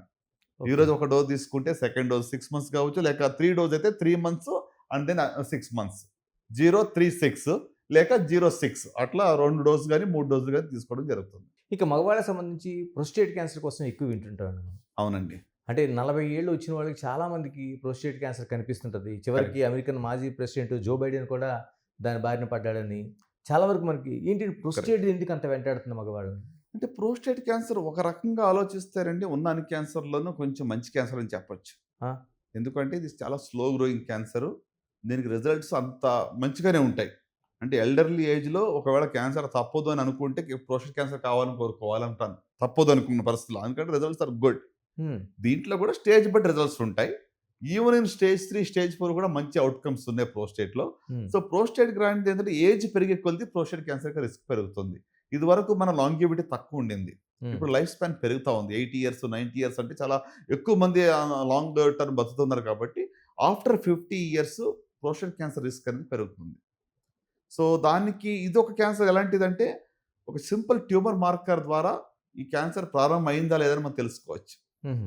After 50 simple test serum prostate specific antigen PSA test అంటాం. హ్మ్. ఇది ఒక బ్లడ్ టెస్ట్. ఓకే. దీని ద్వారా ఇయర్లీ ఒకసారి చేయించుకుంటే ఆఫ్టర్ 50 ఈ ప్రోస్టేట్ క్యాన్సర్ మనలో ప్రారంభమైందో లేదో తెలిసిపోతుంది. డాక్టర్ చాలా వరకు మీరు చెప్తుంది first stage, second stage, third stage, fourth stage. ఎవ్వరు కూడా ఫస్ట్, సెకండ్‌లో ఎప్పుడు కూడా క్యాన్సర్ కోసం మీ దగ్గరికి వచ్చిన పేషెంట్లు చాలా తక్కువ మంది ఉంటారు. ఎలా గుర్తించాలి అసల? ఫస్ట్ క్యాన్సర్ అనేది ఇన్ని రకాలుగా క్యాన్సర్‌లు ఉన్నాయి. రైట్. అంటే క్యాన్సర్‌కి మీరు అడిగిన ప్రశ్న చాలా రెలెవెంట్. ఎందుకు చెప్పనా అండి? 70% మన దేశంలో ఇప్పుడు కూడా స్టేజ్ 3, స్టేజ్ 4లో వస్తున్నారు. హ్మ్. ఓన్లీ 30% ఎర్లీ స్టేజ్‌లో వస్తున్నారు. సో అమెరికాలో ఇది ఉల్టా. హుహు. 80% వరకు ఫస్ట్ స్టేజ్, సెకండ్ స్టేజ్‌లో అక్కడ ఉంటారు. అందుకే రిజల్ట్స్ వాళ్ళవి బాగున్నాయి. వాళ్ళేదో మనకన్నా ఎక్స్ట్రార్డినరీ ట్రీట్మెంట్ ఇస్తారని కాదు. ఓకే. అవుట్‌కమ్స్ బాగుండడానికి కారణం ఏంటంటే అక్కడ డిటెక్షన్ అర్లీగా అవుతా ఉంది. హ్మ్. సో, ఇప్పుడు క్యాన్సర్‌ని అసలు ఎలా గుర్తిరగలం? హ్మ్. ఎలాంటి లక్షణాలు ఉంటే అది క్యాన్సర్ అనొచ్చు అని మీరు ఓకే. అడుగుతా ఉన్నారు. అవును. కొన్నిసార్లు మనం ఒకటి గుర్తిరగాలి ఏంటంటే అర్లీ ఫేజ్‌లో అసలు సింప్టమ్సే ఉండకపోవచ్చు. హ్మ్. అర్లీ స్టేజ్‌లో ఎలాంటి సింప్టమ్స్ ఉండకపోవచ్చు. కొన్నిసార్లు సింప్టమ్స్ స్టార్ట్ అయ్యేటప్పటికే పాకేసి ఉండొచ్చు. ఓకే. అంటే సింప్టమ్ లేదు గదా! క్యాన్సర్ లేదు అనడానికి లేదు. చాలా సార్లు అర్లీ స్టేజ్‌లో క్యాన్సర్ ఎలాంటి సింప్టమ్స్ ఉండకపోవచ్చు. హ్మ్. కానీ కొన్ని మనం విషయాలు నేను కొన్ని ఎప్పుడు చెప్తూ ఉంటారు. కాషన్ అంటాను. అంటే ఒక నిమోనిక్ కాషన్. సి అంటే changes in the bowel and bladder habits. అంటే మలమూత్ర విసర్జనలో మార్పులు. హ్మ్. ఇవి వస్తే నెగ్లెక్ట్ చేయకూడదు. ప్రత్యేకంగా మరి ప్రేక్షకులకు నేను చెప్పే విషయం ఏంటంటే, ఒకసారి విరోచనమైతే, ఒకసారి ఏదో కడుపు నొప్పొస్తే కంగారు పడమని నేను చెప్పట్లేదు. హ్మ్. 3, 4 వీక్స్ వరకు కాన్‌స్టిపేషన్ ఎక్కువగా ఉంది. లూజ్ మోషన్స్ 3, 4 వీక్స్ నుంచి తగ్గటం లేదు. మోషన్‌లో రక్తం పడుతుంది. యూరిన్‌లో రక్తం పడుతుంది. అంటే నెగ్లెక్ట్ చేయకండి. ఇది క్యాన్సర్ లక్షణం అయ్యుండొచ్చు. ఓకే. ఇటీవల మలమూత్ర విసర్జనలో మార్పులు. ఇవన్నీ కూడా ఒక 3-4 వీక్స్ నుంచి ఉండే. ఒక్కసారి దాని కోసం కంగారు పడొద్దు. ఓకే. సరే. కంటిన్యూటీ ఉండాలి. మనం ఏదో ఫుడ్ పాయిజన్ అయితే డయేరియా అవ్వచ్చు. ఆ! 2 రోజులు, 3 రోజులు తగ్గిపోతుంది. కానీ ఒక 3 వీక్స్ అయింది. ఇంకా కూడా నాకు ప్రాబ్లమ్‌గానే ఉంది. కాన్‌స్టిపేషన్ ఎక్కువగా ఉంది. లేకుంటే డయేరియా అవుతా ఉంది. లేకుంటే చీము పడతా ఉంది. మ్యూకస్ ఇన్ ద స్టూల్ వస్తా ఉంది అంటే మాత్రం నెగ్లెక్ట్ చేయకండి. ఈ సింప్టమ్స్ వెంటనే చూపించుకోండి. సో, సి అంటే changes in the bowel and bladder habits. మలమూత్ర విసర్జనలో మార్పులు. అంటే కాషన్‌లోనా? కాషన్‌లో సి. ఓహ్! ఓకే. ఓకే. ఆ! It's a caution. ఆ! సో, తర్వాత రెండోదిగా ఏ. ఏ అంటే a sore which does not heal. మానని పుండు. ఓకే. ఇప్పుడు మనం నాలుక కరుచుకున్నాం అనుకోండి. పుండు ఎన్ని రోజుల్లో మానుతుంది? 1 వీక్. 1 వీక్‌లో మానిపోతుంది. అది ఇప్పుడు పుండు నొప్పి లేదు గానీ, మానటం లేదు. హ్మ్. అలాగే ఉంది. అంటే నిర్లక్ష్యం చేయొద్దు. ఓకే. ఒకటి ప్రాబ్లమ్ ఏంటంటే క్యాన్సర్‌లో ఇనీషియల్‌గా క్యాన్సర్‌లో నొప్పి ఉండదు. దీనికి ఉండదండి? ఇనీషియల్‌గా నొప్పి ఉండదు. అందువల్ల ఏంది నొప్పి లేదు, పర్వాలేదులే ఏమి లేదని చెప్పి నెగ్లెక్ట్ చేస్తూ ఉంటారు. హ్మ్. సో, మనకు నొప్పొచ్చేటప్పటికి అది వేరే చోటికి పాకి, వేరే ఆర్గన్స్‌కి వెళ్ళిన తర్వాత నొప్పొస్తా ఉంటుంది. సో, అందుకని మానని పుండు మోర్ థాన్ 1 వీక్, 10, 15 డేస్ తర్వాత కూడా పుండు అలాగే ఉంది. శరీరంలో ఏ భాగంలో అయినా కూడా మానని పుండు ఉంటే అది క్యాన్సర్ లక్షణం. ఓకే. ఓకే. అలాగే మూడోదిగా కాషన్‌లో మనకొస్తే యు అంటే అన్‌యూజువల్ డిశ్చార్జ్. అంటే అధికంగా తెల్లబట్ట అవ్వడం గాని, అధికంగా ఎర్రబట్ట అవ్వడం గాని ఉంటే ఓకే. అది క్యాన్సర్ లక్షణం అయ్యుండొచ్చు. Hmm. Okay. Anywhere in the body unusual discharge అనమాట. సో, తర్వాత ఇక కాషన్‌లో మనం టీ కాడికొస్తే thickening or lump in the body. శరీరంలో ఇటీవల కొత్తగా కణితులు ఏర్పడ్డాయి. హ్మ్. చాలా మందికి చిన్నప్పటి నుంచి అక్కడక్కడ చిన్న చిన్న కొవ్వు గడ్డలు ఉంటూ ఉంటాయి. అవును. దాని గురించి కంగారు పడొద్దు. ఇటీవల క్రొత్తగా రొమ్ములో గాని, ఇంకెక్కడన్నా కూడా క్రొత్తగా కణితి ఏర్పడి, అది పెరుగుతూ ఉంది సైజులో అంటే మాత్రం నిర్లక్ష్యం చేయవద్దు. ఓకే. ఓకే. న్యూ లంప్ కొత్తగా కణితి ఏర్పడింది. హ్మ్. నొప్పి లేదు, పెరుగుతా ఉంది అంటే మాత్రం నెగ్లెక్ట్ చేయకండి. హ్మ్. ఓకే. సో, అది thickening or lump anywhere in the body అనమాట. సో, ఇంక ఐ వచ్చేటప్పటికి ఇండైజెషన్. ఓకే. మింగడానికి ఇబ్బందిగా ఉంది. నీళ్లు లేకుండా ఆహారం పోవటం లేదు. హ్మ్. పలచని పదార్థాలు నేను తినగలుగుతున్నాను గానీ, గట్టి పదార్థాలు రొట్టెలు గానీ, లేకుంటే హార్డ్ ఫుడ్ మాత్రం నాకు వెళ్ళటం సాలిడ్ ఫుడ్ నేను మింగలేకపోతున్నాను. నీళ్లు లేకపోతే నాకు గుటక లోపలికి వెళ్ళటం లేదు హ్మ్. అనుకుంటే, అది కూడా ఫుడ్ పైప్ క్యాన్సర్ యొక్క లక్షణం అయ్యుండొచ్చు. Indigestion or difficulty in swallowing. మింగడానికి ఇబ్బంది. అలాగే ఓ అంటే obvious change in the birth mole. పుట్టుమచ్చలు చాలా ఉంటాయి. అలాగే ఉంటాయి చాలా మందిలో. హ్మ్. కొంతమందిలో మాత్రమే ఆ పుట్టుమచ్చ సైజ్ పెరుగుతుంది, దురద వస్తుంది, లేకుంటే బ్లీడింగ్ అవుతూ ఉంటుంది. హుహు. అది క్యాన్సర్ యొక్క లక్షణం అయ్యుండొచ్చు. లాస్ట్‌కి చెప్పాలంటే ఎన్. ఎన్ అంటే నాగింగ్ కాఫ్. హ్మ్. అంటే ఒక రకంగా చెప్పాలంటే మానని దగ్గు. హ్మ్. ఈ రోజుల్లో దగ్గు కూడా కోవిడ్ వచ్చాక 3 వారాల దాకా కూడా ఉంటుంది. 4 వారాలు కూడా ఉంటుంది. అవును. కామన్ అయిపోయింది. అంతకన్నా ఎక్కువగా ఒకవేళ దగ్గు ఉంది, మానటం లేదు అనుకుంటే అది లంగ్ క్యాన్సర్ లక్షణం అయ్యుండొచ్చు. సో, కాషన్‌తో మనం కాషన్‌గా ఉండాలి. సరే మీరనొచ్చు, సరే ప్రతి ఆర్గాన్‌కి సింప్టమ్స్ ఇవన్నీ ఎలా గుర్తుపెట్టుకొని రోజు ఈ భయంతోనే మనం ఉండాలా? హ్మ్. అని కూడా కొంతమంది అడుగుతూ ఉంటారు. ఇవన్నీ అవును. ఇలా ఒక 100 క్యాన్సర్‌లు పైగా ఉన్నాయి. అవును. అన్నిటికి అవును. కూడా తెలుసుకొని ఇదేంటి, అదేంటి అని నేను ఒకటే సలహా చెప్తాను అందరికి ఏంటంటే, మీ శరీరం మీతో మాట్లాడుతుంది. Hmm. Your body is talking to you. Okay. Listen to it. మీకెక్కడో సంథింగ్ ఈస్ నాట్ గుడ్. ఏదో తేడా ఉంది. హ్మ్. ఓకే. అజీర్తిగానో లేకపోతే ఏదో ఇన్‌కన్వీనియన్స్ ఉంది. మీరు చెప్పలేకపోతున్నారు. ఓర్చుకుంటున్నారు. హ్మ్. ఓర్చుకోవద్దు. ఓకే. చెప్పండి. మీ బాడీ మీకు చెప్తున్న దాన్ని మీరు వినండి. హ్మ్. వెంటనే మీరు డాక్టర్‌ని సంప్రదించండి. వాళ్ళు అడిగి తెలుసుకుంటారు. దాన్ని బట్టి డయాగ్నోస్ చేస్తారు పర్వాలేదు. So, listen to your body. Me body మీతో చెప్తున్న మాట మీరు వినండి. డాక్టర్ గారు ఈ స్క్రీనింగు, థెరపీ, మందులు, తర్వాత సర్జరీలు ఇన్ని వచ్చినాయి కదా! ఎలాంటి మార్పులు వచ్చినాయండి వీటిలో మనకి వచ్చిన ఈ టెక్నాలజీ కావచ్చు, లేకపోతే మిగతా విషయాలు కావచ్చు? టెక్నాలజీలో క్యాన్సర్‌ని ముందస్తులో కనుగొనటానికి మంచి టెస్ట్‌లు అందుబాటులోకి వచ్చాయి. స్క్రీనింగ్ టెస్ట్‌లు గానివ్వండి, లైక్ మామోగ్రఫీ గాని, పాప్ స్మియర్ గాని, హెచ్‌పివి వైరస్ టెస్టింగ్ గాని, ఎండోస్కోపిక్ గాని, ఎర్లీ డయాగ్నోసిస్ వల్ల మాత్రమే కాకుండా ట్రీట్మెంట్‌లో కూడా ఇటీవల చాలా మార్పులొచ్చాయి. సింపుల్‌గా మీకు చెప్పాలంటే ఇదివరకు రేడియోథెరపీ అంటే జనం భయపడేవాళ్ళు. హ్మ్. కోబాల్ట్ రేడియోథెరపీ అని ఉండేదండి. హ్మ్. సో, అది బ్లైండ్‌గా ఆ ఏరియా అంతటిని కాల్చేస్తుంది. అక్కడున్న నార్మల్ టిష్యూస్‌ని, అబ్నార్మల్ టిష్యూ ఆ ఏరియా అంతా కాలుతుంది. హ్మ్. అందుకే కదా షాక్ ఇస్తారంటారు. అవును. ఇట్స్ నాట్ అవును. Actually shock. అవును. కొన్ని కిరణాలు వెళ్ళి కణాలను చంపుతాయి. కానీ ఆ అవును. కణాలు నార్మల్ కణాలు కూడా కిరణాలు వెళుతూ వల్ల డ్యామేజ్ ఎక్కువ అవుతా ఉంది. ఓకే. ఇప్పుడు ఆ కోబాల్ట్ నుంచి ఇప్పుడు మనం లీనియర్ యాక్సిలరేటర్స్ కని వచ్చాం. కొత్త రకమైన యంత్రాలు రేడియోథెరపీ కోసం. సో, ఆ లీనియర్ యాక్సిలరేటర్‌లో కూడా ఇప్పుడు మనం కొత్తగా ఇప్పుడు ఎంఆర్ లినాక్ అని అంటే ఎంఆర్ఐ గైడెన్స్ ద్వారా క్యాన్సర్ ఎక్కడుందో అక్కడ మాత్రమే రేడియేషన్ ఇస్తున్నాం. Pin point.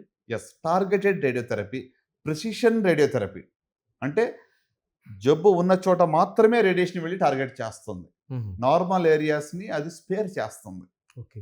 సో, ఇలాంటి అత్యాధునిక టెక్నాలజీ వల్ల ఏంటంటే సైడ్ ఎఫెక్ట్స్ తక్కువ ఉంటున్నాయి. ఇప్పుడు for example rectal cancer radiation ఇవ్వాలి అంటే ఎదురుగుండా యూరినరీ బ్లాడర్ ఉంది. హ్మ్. తర్వాత మరి నార్మల్ కోలాన్ ఉంటుంది. ఈ రెండిటిని స్పేర్ చేసుకుంటూ ఆ ట్యూమర్‌కి కరెక్ట్ అయిన డోస్ ఇవ్వడం అనేటువంటిది ఇప్పుడు సాధ్యమవుతుంది. సో, దానివల్ల సైడ్ ఎఫెక్ట్స్ చాలా తగ్గుతున్నాయి. అలాగే ఇప్పుడు మనం సర్జరీ గురించి మనం ఆలోచిస్తే మరి మార్పులు ఎలాంటివి వచ్చాయని మీరు అడిగినందుకు నేను చెప్తా ఉన్నా. ఇదివరకు ఓపెన్ సర్జరీ చేసేవాళ్ళం. హ్మ్. పెద్ద సర్జన్ అంటే పెద్ద కోత. హ్మ్. హ్మ్. పైనుంచి కింద దాకా ఓపెన్ చేసి పెద్ద ఆపరేషన్ చేస్తున్నాడంటే ఓహో! ఈయన పెద్ద డాక్టర్ అనేవాళ్ళు. హ్మ్. ఇప్పుడు మనం ఎలా షిఫ్ట్ అవుతున్నామంటే స్మాల్ ఇన్సిషన్ బిగ్ సర్జన్ ఇప్పుడు. Hmm. Keyhole. Key hole surgery చేసి సేమ్ ఔట్‌కమ్స్ ఇవ్వగలుగుతా ఉన్నాం. సో, హ్మ్. ఓపెన్ సర్జరీ నుంచి ఇప్పుడు లాప్రోస్కోపీకెళ్ళాం.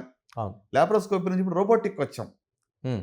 సో, అంటే ఎంత సిస్టమాటిక్‌గా పేషెంట్ యొక్క ఔట్‌కమ్స్ పెరుగుతున్నాయంటే, ఈ రోజుల్లో ఇప్పుడు గర్భసంచి తీస్తే సేమ్ డే డిశ్చార్జ్ చేస్తున్నాం. హ్మ్. Even for cancer. హ్మ్. రొటీన్ హిస్టెక్టమీ గురించి నేను మాట్లాడట్లేదు. హ్మ్. సో, అంటే డే కేర్ సర్జరీస్ చేసే స్టేజ్‌కొచ్చాం ఇప్పుడు. హ్మ్. తక్కువ కోతతో, తక్కువ నొప్పి, తక్కువ బ్లడ్ లాసు. సో, అంటే పేషెంట్‌కు సఫరింగ్ చాలా తక్కువ చేసి బెస్ట్ ఔట్‌కమ్స్ ఇచ్చే టెక్నాలజీ మనకు అందుబాటులోకొచ్చాయి. ఇప్పుడు అలాగే మెడికల్ ఆంకాలజీలో మనం ఆలోచిస్తే ఇదివరకు కీమోథెరపీ అంటే అందరికీ ఒకే రకమైన కీమోథెరపీ ఇచ్చేవాళ్ళు. హ్మ్. ఇప్పుడు పర్సనలైజ్డ్ మెడిసిన్, హుహు. ప్రెసిషన్ మెడిసిన్ అంటాం. అంటే మీ జబ్బు ఈ వ్యక్తిలో ఎలాంటి తేడాలు ఉన్నాయి వాళ్ళకి స్పెసిఫిక్‌గా ఉన్నటువంటి ఒక ఏదైతే టార్గెటెడ్ థెరపీస్ ఉన్నాయో అది ఇవ్వడం జరుగుతా ఉంది. అంటే బ్లాంకెట్‌గా అన్ని లంగ్ క్యాన్సర్‌లకి ఒకే కీమో కాదు ఇప్పుడు. లంగ్ క్యాన్సర్ స్టేజ్ 1లో కూడా ఎన్ని రకాలున్నాయి. దాంట్లో ఏ మ్యుటేషన్ ఉంది జెనెటిక్ మ్యుటేషన్ దానికి తగ్గట్టుగా స్పెసిఫిక్‌గా టార్గెట్ థెరపీ ఇవ్వడం జరుగుతా ఉంది. దీనివల్ల ఏమవుతుంది సైడ్ ఎఫెక్ట్స్ చాలా తక్కువ ఉంటున్నాయి. కీమో అనగానే ఫస్ట్ భయం ఏంటి జుట్టు ఊడిపోతుంది. హ్మ్. నోట్లో పుండ్లు అవును. అవుతాయని చెప్పి ఎంత భయం కదా! అవును. ఇప్పుడు కొత్త మందుల వల్ల ఇమ్యునోథెరపీ గానివ్వండి, టార్గెట్ థెరపీస్, ఓరల్ టాబ్లెట్స్ చాలామంది లంగ్ క్యాన్సర్ స్టేజ్ 4లో ఒక సింపుల్ టాబ్లెట్ వల్ల హ్మ్. 8 ఏళ్ళు, 7 ఏళ్ళు హ్యాపీగా బతుకుతా ఉన్నారు. ఓకే. అంటే చాలా మార్పులొచ్చాయి. సో, అంటే క్యాన్సర్ గురించి పబ్లిక్‌లో ఇదివరకు ఉన్నటువంటి ఒక నెగెటివ్ ఇమేజ్ అనేది ఇప్పుడు క్యాన్సర్ మనం ఒక దీర్ఘకాల వ్యాధిగా మారుస్తా ఉన్నాం. Just like any other non communicable diseases. Okay. మందుల ద్వారా దీన్ని ఒక అదర్ ఎన్‌సీడీలాగా చేస్తున్నాం. సో, గనుక మార్పులు అంటే సర్జరీలో గానివ్వండి, మెడికల్‌లో గానివ్వండి, రేడియేషన్‌లో గాని, డయాగ్నోసిస్‌లో గాని చాలా అడ్వాన్సెస్ జరిగాయి. దానివల్ల మనం ఎక్కువ లైఫ్ సేవ్ చేయగలుగుతున్నాం. అంటే రోబోటిక్ కోసం చాలా వరకు ఈ మధ్య కాలం వింటున్నాం. రోబోటిక్ సర్జన్‌లో దేశవ్యాప్తంగా ఉన్న కొద్ది మందిలో మీరొకరు. యెస్ అండి. ఏంటండి రోబోటిక్‌కి, మామూలు సర్జరీకి మధ్య ఏంటి ఆ డిఫరెన్స్ ఏంటసల? చాలా మంచి ప్రశ్న అండి. 2012లో నేను ఫస్ట్ టైము మరి ఇక రోబోటిక్ టెక్నాలజీ గురించి యూఎస్ ఎళ్ళడం జరిగింది. తర్వాత ఫ్రాన్స్ కూడా వెళ్ళాను ట్రైనింగ్ కోసం. సో, ఆ రోజుల్లో రోబోటిక్ అంటే ఏదో ఒక ఫ్యాన్సీ ఇది ఒక ఏదో హాస్పిటల్స్ మార్కెటింగ్ కోసమో, లేకుంటే వాళ్ళ విజిబిలిటీ కోసమో ఇది చెప్తున్నారు గానీ, మన కంట్రీలో ఇవన్నీ పనికిరావు. హ్మ్. మనం ఇదంతా లాప్రోస్కోపీ సరిపోతుంది. లేదంటే ఓపెన్ చేసుకోవచ్చు అని కూడా చాలామంది మాట్లాడేవాళ్ళు. ఇంకా ఈ మెడికల్ డాక్టర్స్ కూడా చాలామంది అట్లనే మాట్లాడేవాళ్ళు. హ్మ్. కానీ నేను ఒకటి నమ్మాను. అంటే టెక్నాలజీ అనేది ఎప్పుడు కూడా మనం రెస్పాన్సిబుల్‌గా వాడితే దానివల్ల మేలు జరుగుతుంది. హ్మ్. సో, గనుక ఇప్పుడు మనం చూస్తే రోబోటిక్ సర్జరీ ఈ రోజున యాస్ వి స్పీక్ ఇప్పుడు నేను 13, 14 ఇయర్స్ నుంచి రోబోటిక్ సర్జరీ చేస్తున్నాను. హ్మ్. ఈ రోజున రోబోటిక్ సర్జరీని ఎవరు కూడా ఇది ఫ్యాన్సీ అనటానికి లేదు. ఓకే. గ్లోబల్‌గా ఎంత డేటా అంటే ఎంత యాక్సెప్టెడ్ అంటే ఇది గోల్డ్ స్టాండర్డ్ అయిపోయింది ఇప్పుడు. హ్మ్. అంటే ఎందుకు అంటే లాప్రోస్కోపీలో అది కూడా కీ హోల్ సర్జరీయే. హ్మ్. టీవీని చూసుకొని ఆపరేట్ చేస్తాం లాప్రోస్కోపీలో. అవును. అదే రోబోటిక్‌లో ఏంటంటే, మనకి ఒక సర్జన్ కన్సోల్ అని ఉంటుంది. హ్మ్. పేషెంట్ దగ్గర ఒక కార్ట్ ఉంటుంది. రోబోటిక్ ఆర్మ్స్ ఉంటాయి. రోబోకి 4 చేతులుంటాయి. హ్మ్. సో, రోబో తనంతట తానే ఆపరేషన్ చేయదు. హ్మ్. సర్జన్ ఏ మూవ్‌మెంట్స్ చేస్తారో అదే మూవ్‌మెంట్స్ రోబో మూవ్‌మెంట్స్‌గా అవుతుంది. ఓకే. సో, గనుక ఇప్పుడేంటంటే రోబోట్‌లో అడ్వాంటేజ్ ఎందుకు రోబోటిక్ అనేది కొంచెం ముందుకి ఎంత యాక్సెప్ట్ అయిందంటే, తక్కువ కోత ఒకటైతే, రెండోదిగా హ్మ్. 3 విజన్ ఉంటుంది రోబోటిక్ సర్జరీలో. హ్మ్. 3 విజన్‌తో ఆపరేట్ చేయడం అనేది మనం కడుపులో తలపెట్టి ఆపరేషన్ చేసి ఓపెన్ చేసినట్టే ఉంటుంది ఫీలింగ్. హ్మ్. 3 విజన్ తర్వాత 10 టైమ్స్ మాగ్నిఫికేషన్. హ్మ్. 10 రెట్లు పెద్దగా కనబడుతుంది. ఒక రెడ్ బ్లడ్ సెల్ కూడా చూడొచ్చంటాను నేను. ఓకే. అంత మాగ్నిఫైడ్ వ్యూ. అలాగే ఇన్‌స్ట్రుమెంట్స్ కూడా చాలా ఫైన్ మూవ్‌మెంట్స్ అవుతాయి. మన ఫింగర్స్ ఎలాగ మూవ్ అవుతాయో అంతకన్నా బెటర్‌గా రోబోటిక్ ఆర్మ్స్‌ని మనం మూవ్ చేయొచ్చు. ఓకే. సో, లాప్రోస్కోపీలో ఇన్‌స్ట్రుమెంట్స్ చాలా స్ట్రెయిట్ అండ్ రిజిడ్ ఉంటాయి. వాటి టిప్స్‌ని ఎలా పడితే అలా మనం తిప్పలేము. హ్మ్. అదే రోబోటిక్ ఇన్‌స్ట్రుమెంట్స్ అయితే ఫైన్ మూవ్‌మెంట్ ఉంటుంది. హుహు. అంటే ప్రిసిషన్ సర్జరీ. అంటే బ్లీడింగ్ లేకుండగా యాక్యురేట్‌గా క్లియరెన్స్ చేయడానికి రోబోటిక్ సర్జరీ హెల్ప్ హెల్ప్ చేస్తుంది. So, bloodless surgery, less infections, less ICU stay, less hospitalisation, early recovery to go back to work. మన పనికి మనం త్వరగా వెళ్ళిపోవచ్చు. ఇవన్నీ కూడా ల్యాప్ కన్నా కూడా బెటర్‌గా ఉంది. అది నేను చెప్పేది. ఓకే. ఓపెన్‌తో నేను కంపేర్ చేయట్లేదు. లాప్రోస్కోపీ వర్సెస్ రోబోటిక్ మాట్లాడితే కూడా ఖచ్చితంగా రోబోటిక్ అనేది ఔట్ స్కోర్స్ లాప్రోస్కోపీని చాలా పారామీటర్‌లో ఔట్ స్కోర్ చేస్తుంది. సో, ఈ రోజుల్లో రోబోటిక్ సర్జరీ అంటే computer in the operating theatre. హ్మ్. ఓటీలో కంప్యూటర్ సిస్టమ్ తెచ్చినాడు అంతే. ఎందుకంటే సర్జరీ స్టిల్ సర్జరీ చేస్తున్నాడు. ఇది ఆటోమేటెడ్ సర్జరీ కాదు. హ్మ్. రోబో తనంతట తానే చూసుకొని చేసే రోజులు ప్రస్తుతానికి ఇప్పటికి రాలేదు. ఇంకొక 10, 20 సంవత్సరాలు కూడా రావని నేను అనుకుంటున్నాను. ఎందుకంటే అది అంత స్టేజ్‌కి మనం ఇంకా పోలేదు. ఇది రోబోటిక్ అసిస్టెడ్ సర్జరీ. హ్మ్. సో, దీన్ని టెక్నాలజీ మనకు హెల్ప్ చేస్తుంది. ఎక్కడ తప్పులు జరుగుతున్నాయి, ఎక్కడ మిస్టేక్ అయింది, పోయిన సర్జరీలో ఏం మిస్టేక్ చేసాం అనేది మెషిన్ మనకు చెప్తూ ఉంది. సో, యూ కెన్ ఇంప్రూవ్ అవ్వడానికి ఛాన్స్ ఉంది. ఇప్పుడు ఎయిర్‌లైన్స్‌లో ఎట్లా ఉంటుంది? ఒక చిన్న ప్రాబ్లమ్ ఎక్కడైనా జరిగితే మొత్తం ప్రపంచంలో అన్ని ఎయిర్‌లైన్స్ షేర్ చేసుకుంటారు. హ్మ్. అంటే అవును. అందరూ లెర్నింగ్స్ ఉంటుంది. అంటే ఎందుకు సేఫ్టీ ఇంపార్టెంట్. అలాగే రోబోటిక్ సర్జరీలో కూడా మనము highest care to the patient. పేషెంట్‌కు బెస్ట్ కేర్ ఇవ్వడానికి మనమే సెల్ఫ్ లెర్నింగ్ కూడా అది మనకు చూపిస్తా ఉంటది. అలాంటి టెక్నాలజీ అందుబాటులో వచ్చింది. సర్జరీ చేసేటప్పుడు గైడెన్స్ వస్తా ఉంది. ఎక్కడికెళ్ళాలి? ఎక్కడికెళ్ళొద్దు? ఏ హ్మ్. ఆర్గన్స్ దగ్గరలో ఉన్నారని కూడా అది ఆటోగా గైడ్ చేస్తూ ఉంటుంది. ఓకే. అంటే టెక్నాలజీ యొక్క ఇమ్మర్షన్ ఎస్పెషల్లీ ఆర్టిఫిషియల్ ఇంటెలిజెన్స్ ఇవన్నీ కూడా రావడం వల్ల మనకి better outcomes to the patient అనమాట. అంటే టెక్నాలజీని వద్దు అనుకుంటే మనం ఏం చేయలేం. టెక్నాలజీని రెస్పాన్సిబుల్‌గా వాడుకోవడం చాలా ఇంపార్టెంట్ నేను బిలీవ్ చేస్తాను. ఇనిషియల్‌గా ఇది వచ్చినప్పుడు కూడా నేను చాలా మందికి అదే చెప్పాను. ఇప్పుడు it is become people are accepting now. హ్మ్. ఇప్పుడు ఎలాంటి డిబేట్ లేదు. రోబో మంచిదా కాదని ఎవరు అంటలేదు. ఒబీస్ అవును. ఉన్నవాళ్ళు, రిస్క్ ఫ్యాక్టర్స్ ఉన్న వాళ్ళకి కొన్ని క్యాన్సర్‌లో ప్రత్యేకంగా రోబోటికే best. Okay.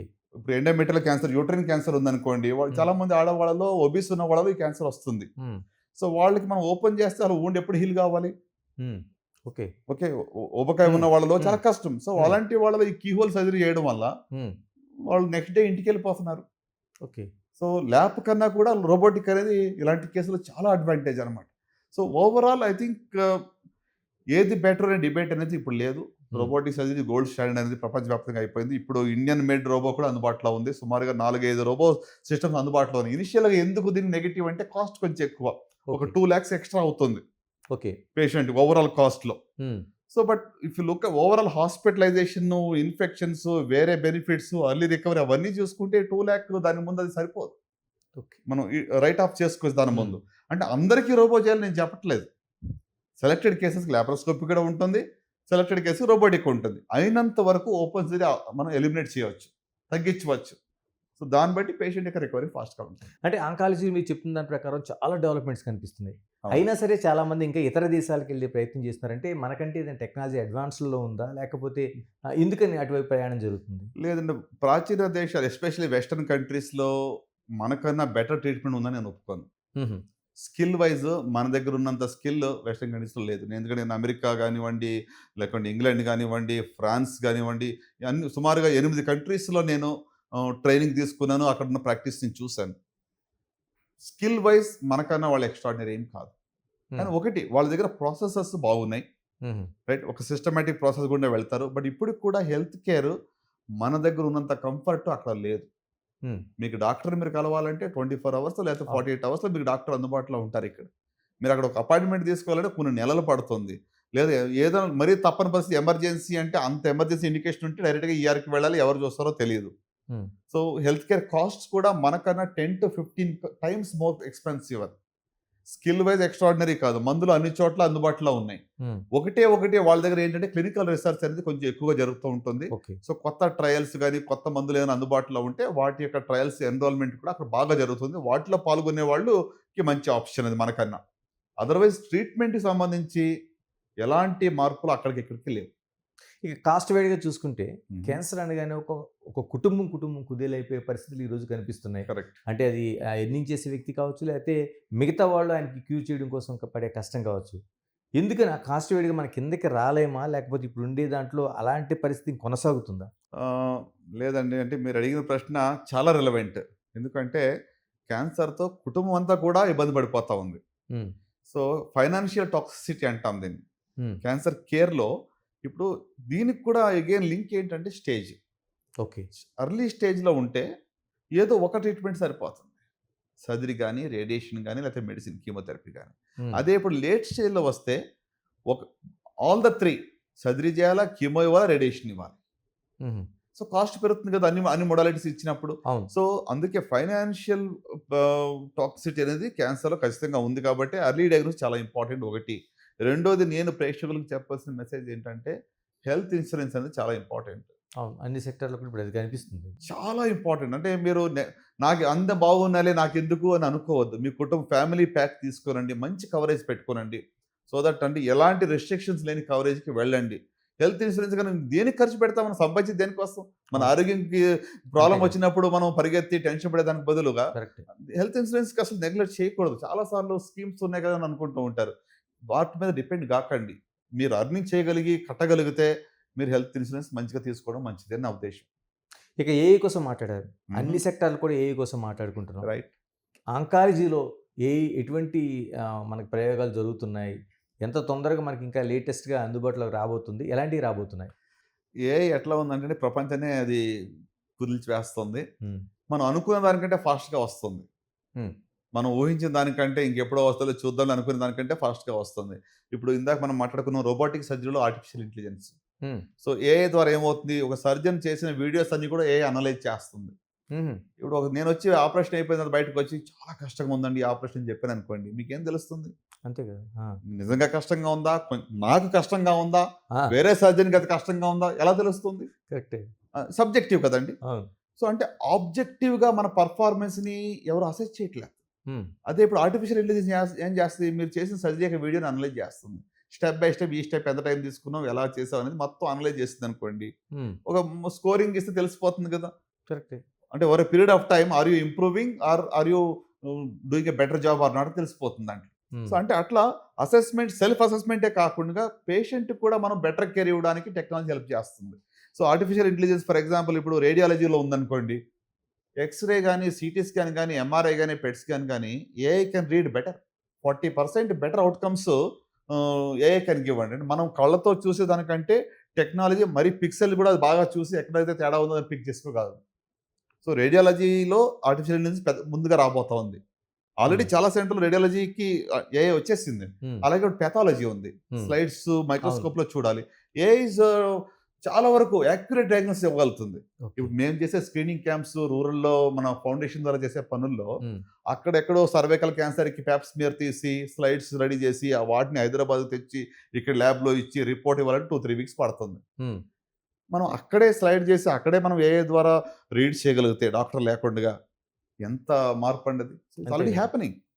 So, digital pathology వస్తుంది. దాంట్లో ఏఐ బిగ్ టైమ్ వస్తుంది. అలాగే ఇప్పుడు మన రేడియోథెరపీ ప్లానింగ్‌లో గాని, సర్జరీ ప్లానింగ్‌లో గాని ఆర్టిఫిషియల్ ఇంటెలిజెన్స్ వస్తుంది. అలాగే క్లినికల్ వర్క్ ఫ్లోస్ పేషెంట్‌తో ఎంగేజ్ చేయడానికి అంటే ఇప్పుడు ఈరోజు ఆపరేషన్ ఉంది. ఏమేమి చేయాలి? ఏం చేయొద్దు? ఎప్పుడు రావాలి? ఏం తినాలి? ఏం తినొద్దు? ఎలాంటి ఫిజియోథెరపీ చేయాలి? లేకుంటే ఏ మందులు యేసుకోవాలి? అంటే ఒక కంటిన్యూయస్‌గా ఒక గైడెన్స్ ఇవ్వడానికి ఏఐ ఏజెంట్స్ అందుబాటులో ఉన్నారిప్పుడు. ఫిజియోథెరపీ ఏఐ ఏజెంట్స్, హ్మ్. మెడిసిన్స్ ఫాలో అప్ చేయడానికి ఒక ఏఐ ఏజెంట్స్. ఇలాంటివి ఆల్రెడీ చాలా వరకు ముందు వచ్చేసినాయి. కొన్ని రోజుల్లో మనం ఏఐ ఏజెంట్స్‌తో పని చేస్తాం. ఓకే. అంటే మనకి కేర్ గివర్‌కి చాలా వరకు అది హెల్ప్ అవుతుంది. హ్మ్. అంత స్ట్రెస్ మనకు అయ్యో! ఈ టాబ్లెట్ మర్చిపోయిన భయం లేదు. హ్మ్. అది గుర్తు చేస్తుంది మీకు. తీసుకున్నదాకా వదిలిపెట్టదు. సో, డెఫినెట్‌గా అంటే మనం అనుకున్న దానికంటే ఫాస్ట్‌గా ఏఐ రాబోతుంది. ఇది కూడా ఎలాగంటే ఇప్పుడు ఇందాక రోబోట్ గురించి చెప్పాను కదా! వచ్చినప్పుడు అందరూ నెగెటివ్‌గా చూసారు. హ్మ్. ఇప్పుడు ఏఐ కూడా ఏంటంటే దీంట్లో కూడా ఎథికల్ కన్సర్న్స్ ఉన్నాయి. అవును. ఎవరి రెస్పాన్సిబిలిటీ అని తెలీదు. అవును. ఈక్విటీ అందరికీ అందుబాటులో ఉంటుందని తెలీదు. సో, హ్మ్. దేర్ ఆర్ సో మెనీ చాలా సోషల్ కన్సర్న్స్ ఉన్నాయి. అయినప్పుడు కూడా దీన్ని రెస్పాన్సిబుల్‌గా మనం వాడుకుంటే దీనివల్ల మేలు జరుగుతుంది. అవును.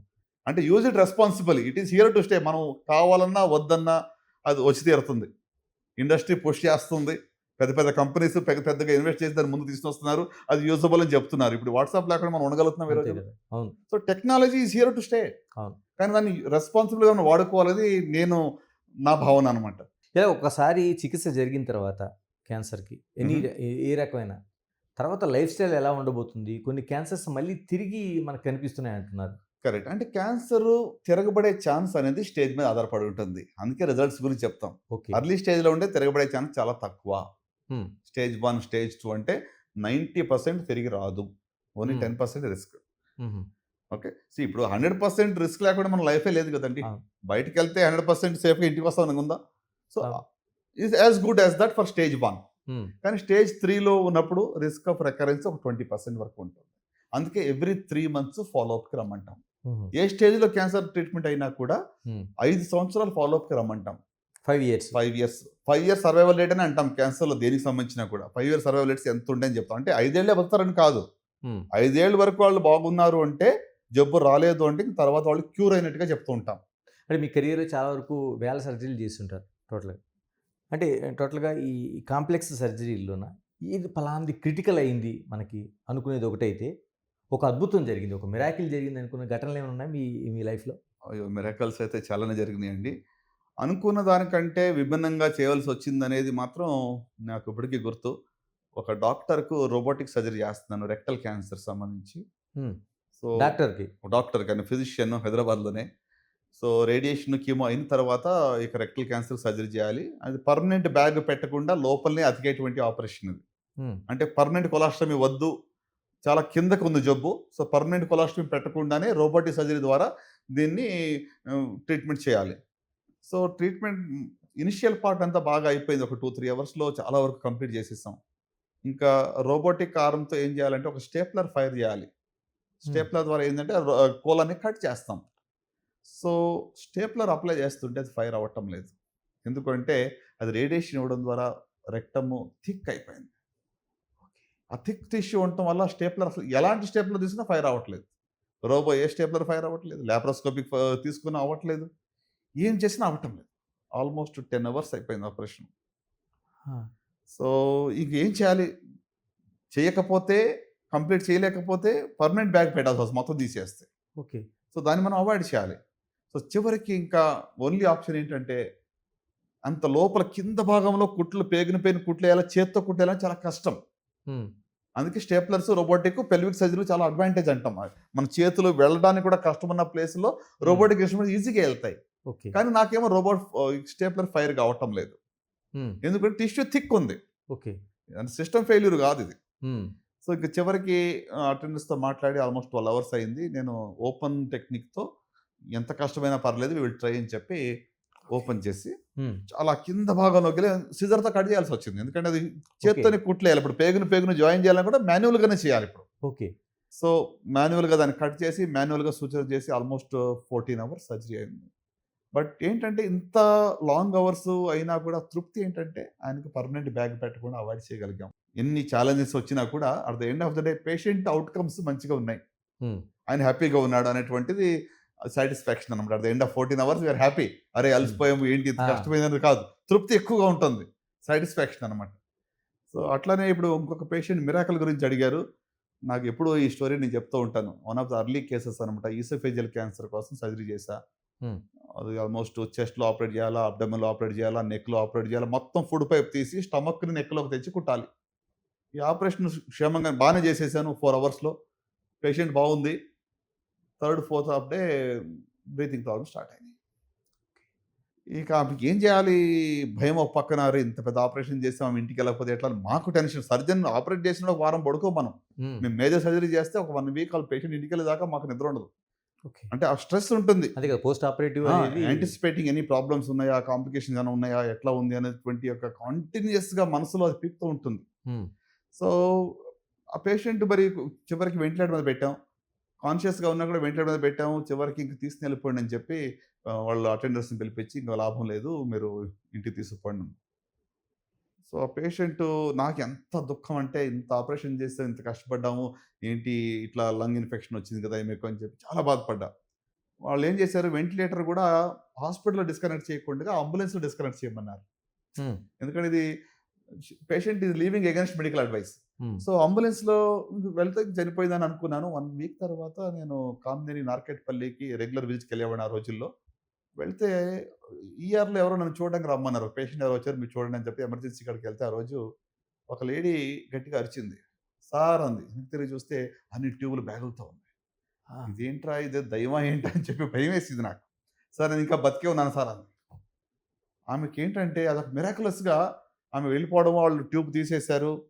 ఆమె మరి అది ఏం పని చేసిందో, ఆమె ఏం నమ్మిందో, మరి గ్రేట్. ఎలాంటి విశ్వాసం అమ్మ దేవుడిని నమ్మమ్మా అని చెప్పాను. నేను తల ఊపింది వెంటిలేటర్‌లో ఉన్నప్పుడు. అంతవరకు నాకు బాగా గుర్తు. She is doing well. అంటే కొన్ని సార్లు there is energy from different sources also అని నేను నమ్ముతాను. దగ్గరగా నేను చూస్తాను. ఇది హ్మ్. అసలు అందరూ రైట్ ఆఫ్ చేసిన పేషెంట్. హ్మ్. అయినా గాని ఇప్పుడు మంచిగా హ్యాపీగా ఉంది. జబ్బు లేకుండా నార్మల్‌గా నల్గొండ దగ్గర ఏదో చిన్న విలేజ్ అనమాట. హ్మ్. సో, అంటే ఇలాంటివి కొన్ని అద్భుత మిరాకల్స్ క్వైట్ ఎ ఫ్యూ నేను చూసానండి. అంటే మనం హ్యూమన్‌లీ ఎక్స్‌ప్లెయిన్ చేయడానికి కష్టం. అవును. అంటే వైద్యపరంగా కూడా చెప్పడానికి కష్టం. అలాగే ఇప్పుడు ఇంకొక పేషెంట్ చాలా సార్లు నేను చెప్తూ ఉంటాను. Stage 4 endometrial cancer 4 stage. హ్మ్. మేము కీమో ఇచ్చి పాపం అన్ని రకాలుగా నలిగిపోయి ఏమి ఇంప్రూవ్ కాదనుకుంటే, హ్మ్. మరి ఫ్యామిలీ సపోర్ట్ గానివ్వండి, వాళ్ళకి డయట్ మార్చడం గానివ్వండి, మరి ఆమెలో ఉన్నటువంటి ఇన్నర్ స్ట్రెంగ్త్ గానివ్వండి, ఏమన్నా చెప్పండి. ఇప్పటికి నేను ఆపరేషన్ చేసి 10 ఏళ్ళు అయింది. She is fully normal. 4థ్ స్టేజ్. హ్మ్. కడుపు లోపల అంతా పాకేసింది. మెడికల్‌గా దాన్ని ఎక్స్‌ప్లెయిన్ చేయలేం మనం.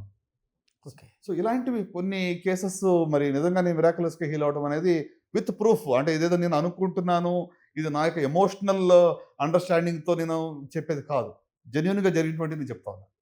అంటే చాలా వరకు కార్పొరేట్ సెక్టర్ మారిన తర్వాత వైద్యం పెరిగింది. తర్వాత టెక్నాలజీ పెరిగింది. ఇన్ని పెరిగిన తర్వాత కూడా మనకి క్యాన్సర్ అనేది డేంజర్ రోగంగా మారుతుందా? లేకపోతే మంచి బిజినెస్‌గా మారుతుందా? నేనేమనుకుంటానంటే క్యాన్సర్ బిజినెస్ కాదు. అసలు క్యాన్సర్ లేకుండా ఉంటే మంచిదని అనుకుంటాను. హ్మ్. ఇప్పుడు మన ఫౌండేషన్ యొక్క ముఖ్య ఉద్దేశ్యం ఏంటంటే క్యాన్సర్ లేని సమాజాన్ని మనం చూడాలి. Alleviate the cancer burden in the communities. చూడగలుగుతామండి? క్యాన్సర్ లేని ప్రపంచాన్ని చూడగలుగుతామా? అంటే పూర్తిగా పోదని అనుకోను. ఆ! తగ్గించవచ్చు. 80% మన చేతిలోనే ఉందిగా. హ్మ్. ఇంకా 20% గురించి మనం ఎందుకు కంగారు పడటం? 80% తగ్గితే ఇక దీని గురించి ఇప్పుడు జబ్బులు లేకుండా మనిషి ఉన్నంత కాలం జబ్బులుంటాయి. ఈరోజు ఒక జబ్బు, రేపు ఇంకో జబ్బు వస్తుంది. అది పక్కన పెడితే వీ కెన్ రెడ్యూస్ సిగ్నిఫికెంట్‌లీ. చాలా వరకు మనం లేకుండా దీన్ని చేయవచ్చు.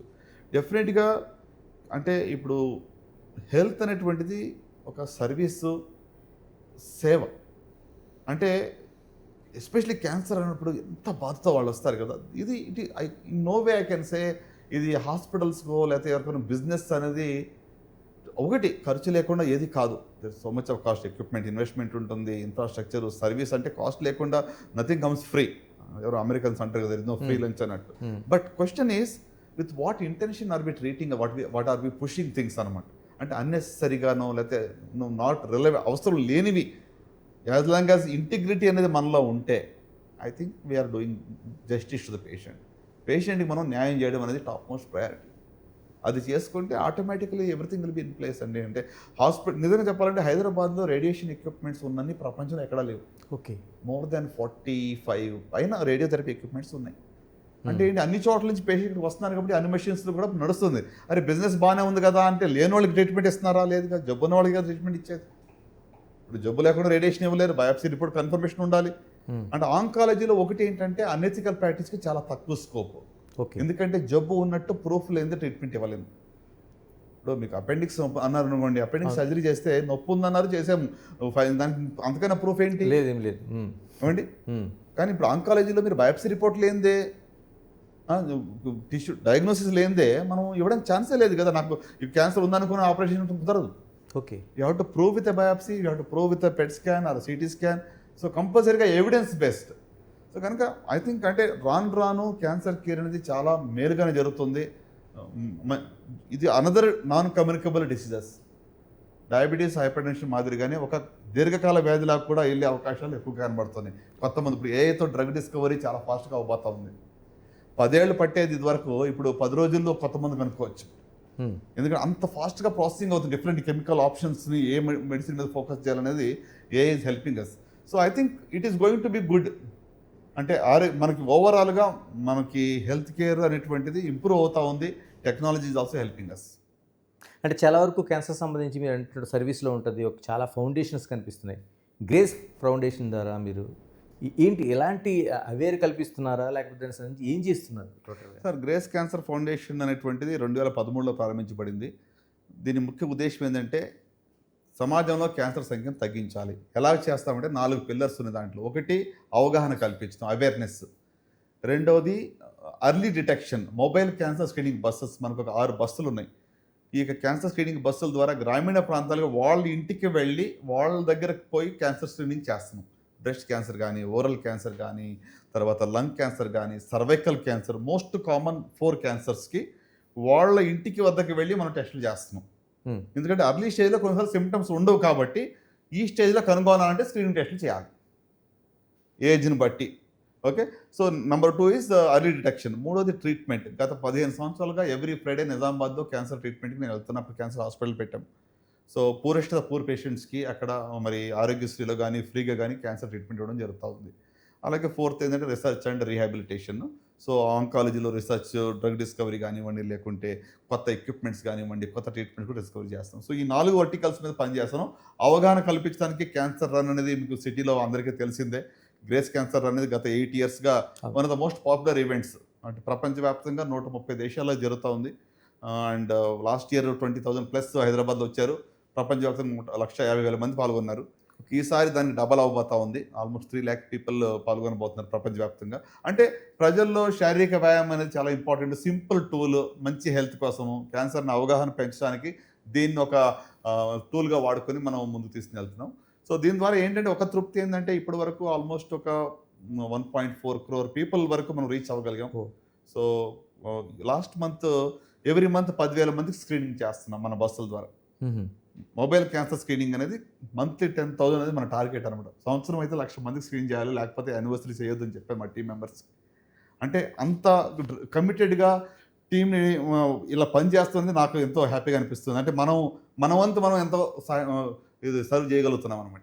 అంటే మనలాంటి దేశంలోన ఎన్ని చేసినా ప్రభుత్వం ఒక సహాయం ఉండాలి. ఈ క్యాన్సర్ లాంటి విరుచుకుపడుతున్న ఏదైతే ఉందో దీన్ని ఆ నియంత్రణ ప్రభుత్వం ఇంకా చేయాల్సి ఉంది. ఏం చేయాల్సిన అవసరం ఉంది ఫైనల్గా చెప్పండి. ప్రభుత్వం ఇప్పుడే ఆల్రెడీ ట్రీట్మెంట్ సంబంధించి ఆరోగ్యశ్రీ స్కీమ్స్ ఉన్నాయి. అది చాలా వరకు ఉపయోగపడుతున్నాయి. అంటే టైంకి బిల్స్ వస్తున్నాయి, అవి పక్కన పెడితే డెఫినెట్గా హెల్త్లో ఆరోగ్యశ్రీ అనేది గవర్నమెంట్ చేసినటువంటి స్కీమ్స్లో one of the best schemes అని నేను చెప్తూ ఉంటాను. మోస్ట్ ఇంపార్టెంట్ అసలు జబ్బు రాకుండా ముందు అర్లీ స్టేజ్లో కనుగొనడానికి ప్రివెన్షన్ కానీ లేకుంటే స్క్రీనింగ్ కానీ ఫోకస్ చేయాలి. సో అక్కడ గవర్నమెంట్ ఇప్పుడు మనం ఫోకస్ ఇంకా చేయలేకపోతున్నాం. స్క్రీనింగ్ తర్వాత ప్రివెన్షన్, లైఫ్ స్టైల్ మాడిఫికేషన్లో కానివ్వండి, అడిక్షన్స్ మానిపించడంలో కానివ్వండి, లేకుంటే డోర్ టు డోర్ స్క్రీనింగ్లో కానీ అయితే అక్కడ మనం ఫోకస్ చేయగలిగితే ఖచ్చితంగా మరి ఈ జబ్బుని మనం నియంత్రించగలం. అంటే కలిసి పనిచేయాలి, ఒక్కళ్ళు చేసేది కాదండి. అంటే మనం ఇండియా లాంటి దేశంలో మనం ఉట్టి గవర్నమెంట్ అన్ని చేయాలని కూడా కష్టం. ఓకే, అంటే పబ్లిక్ గవర్నమెంట్ కలిసి వచ్చి ఒక కన్సోర్షియం లాగా వర్క్ చేస్తేనే ఇలాంటి మార్పు అవుతుంది. ఇప్పుడు నిజంగా చెప్పాలంటే మరి ఒక స్టాంపీడ్ జరిగింది, ఎంతమంది పోలీసులు వచ్చి స్టాంపీడ్ని ఆపగలరు? ప్రభుత్వం ఏం చేస్తారు? మనలో కూడా ఒక అవగాహన ఉండాలి, మనలో ఒక భయం ఉండాలి. ఎంతమంది ఉన్నారు, ఎలా వెళ్ళాలా వద్దా అంటే ఇట్స్ ఎ కలెక్టివ్ రెస్పాన్సిబిలిటీ అని అనుకుంటాను. సో అలాంటి క్యాన్సర్ లాంటి మహమ్మారిని జయించాలన్నా కూడా ఇద్దరు కలిసి మనం పనిచేసినట్టయితే ఖచ్చితంగా మరి మనం మంచి రిజల్ట్స్ చూడగలం. Thank you very much doctor గారు. ఇది టోటల్గా ఆంకాలజీకి సంబంధించి క్యాన్సర్లో అనేక రకాలున్న వాటిని నియంత్రణ కోసం అంటే ప్రధానంగా కాషన్ అంటే దాన్ని గుర్తించడంలో కావచ్చు, మన లైఫ్ స్టైల్లో కావచ్చు, మన అలవాట్లు కావచ్చు, అనేక అంశాలు ముడిపడి ఉన్నాయి. కేవలం మన తాగుడు అంటే టొబాకో కావచ్చు లేదా మద్యం కావచ్చు, ఈ రెండు తీసేస్తే దాదాపుగా 60% క్యాన్సర్లు నిరోధించే అవకాశం ఉందని ప్రపంచంలో మనకి నిరూపణ అవుతుంది. మన లైఫ్ స్టైల్ మార్చుకోవాల్సిన అవసరం స్పష్టంగా కనిపిస్తుంది. Keep watching Big TV. This is Ganesh. For more videos like this, subscribe Big TV channel.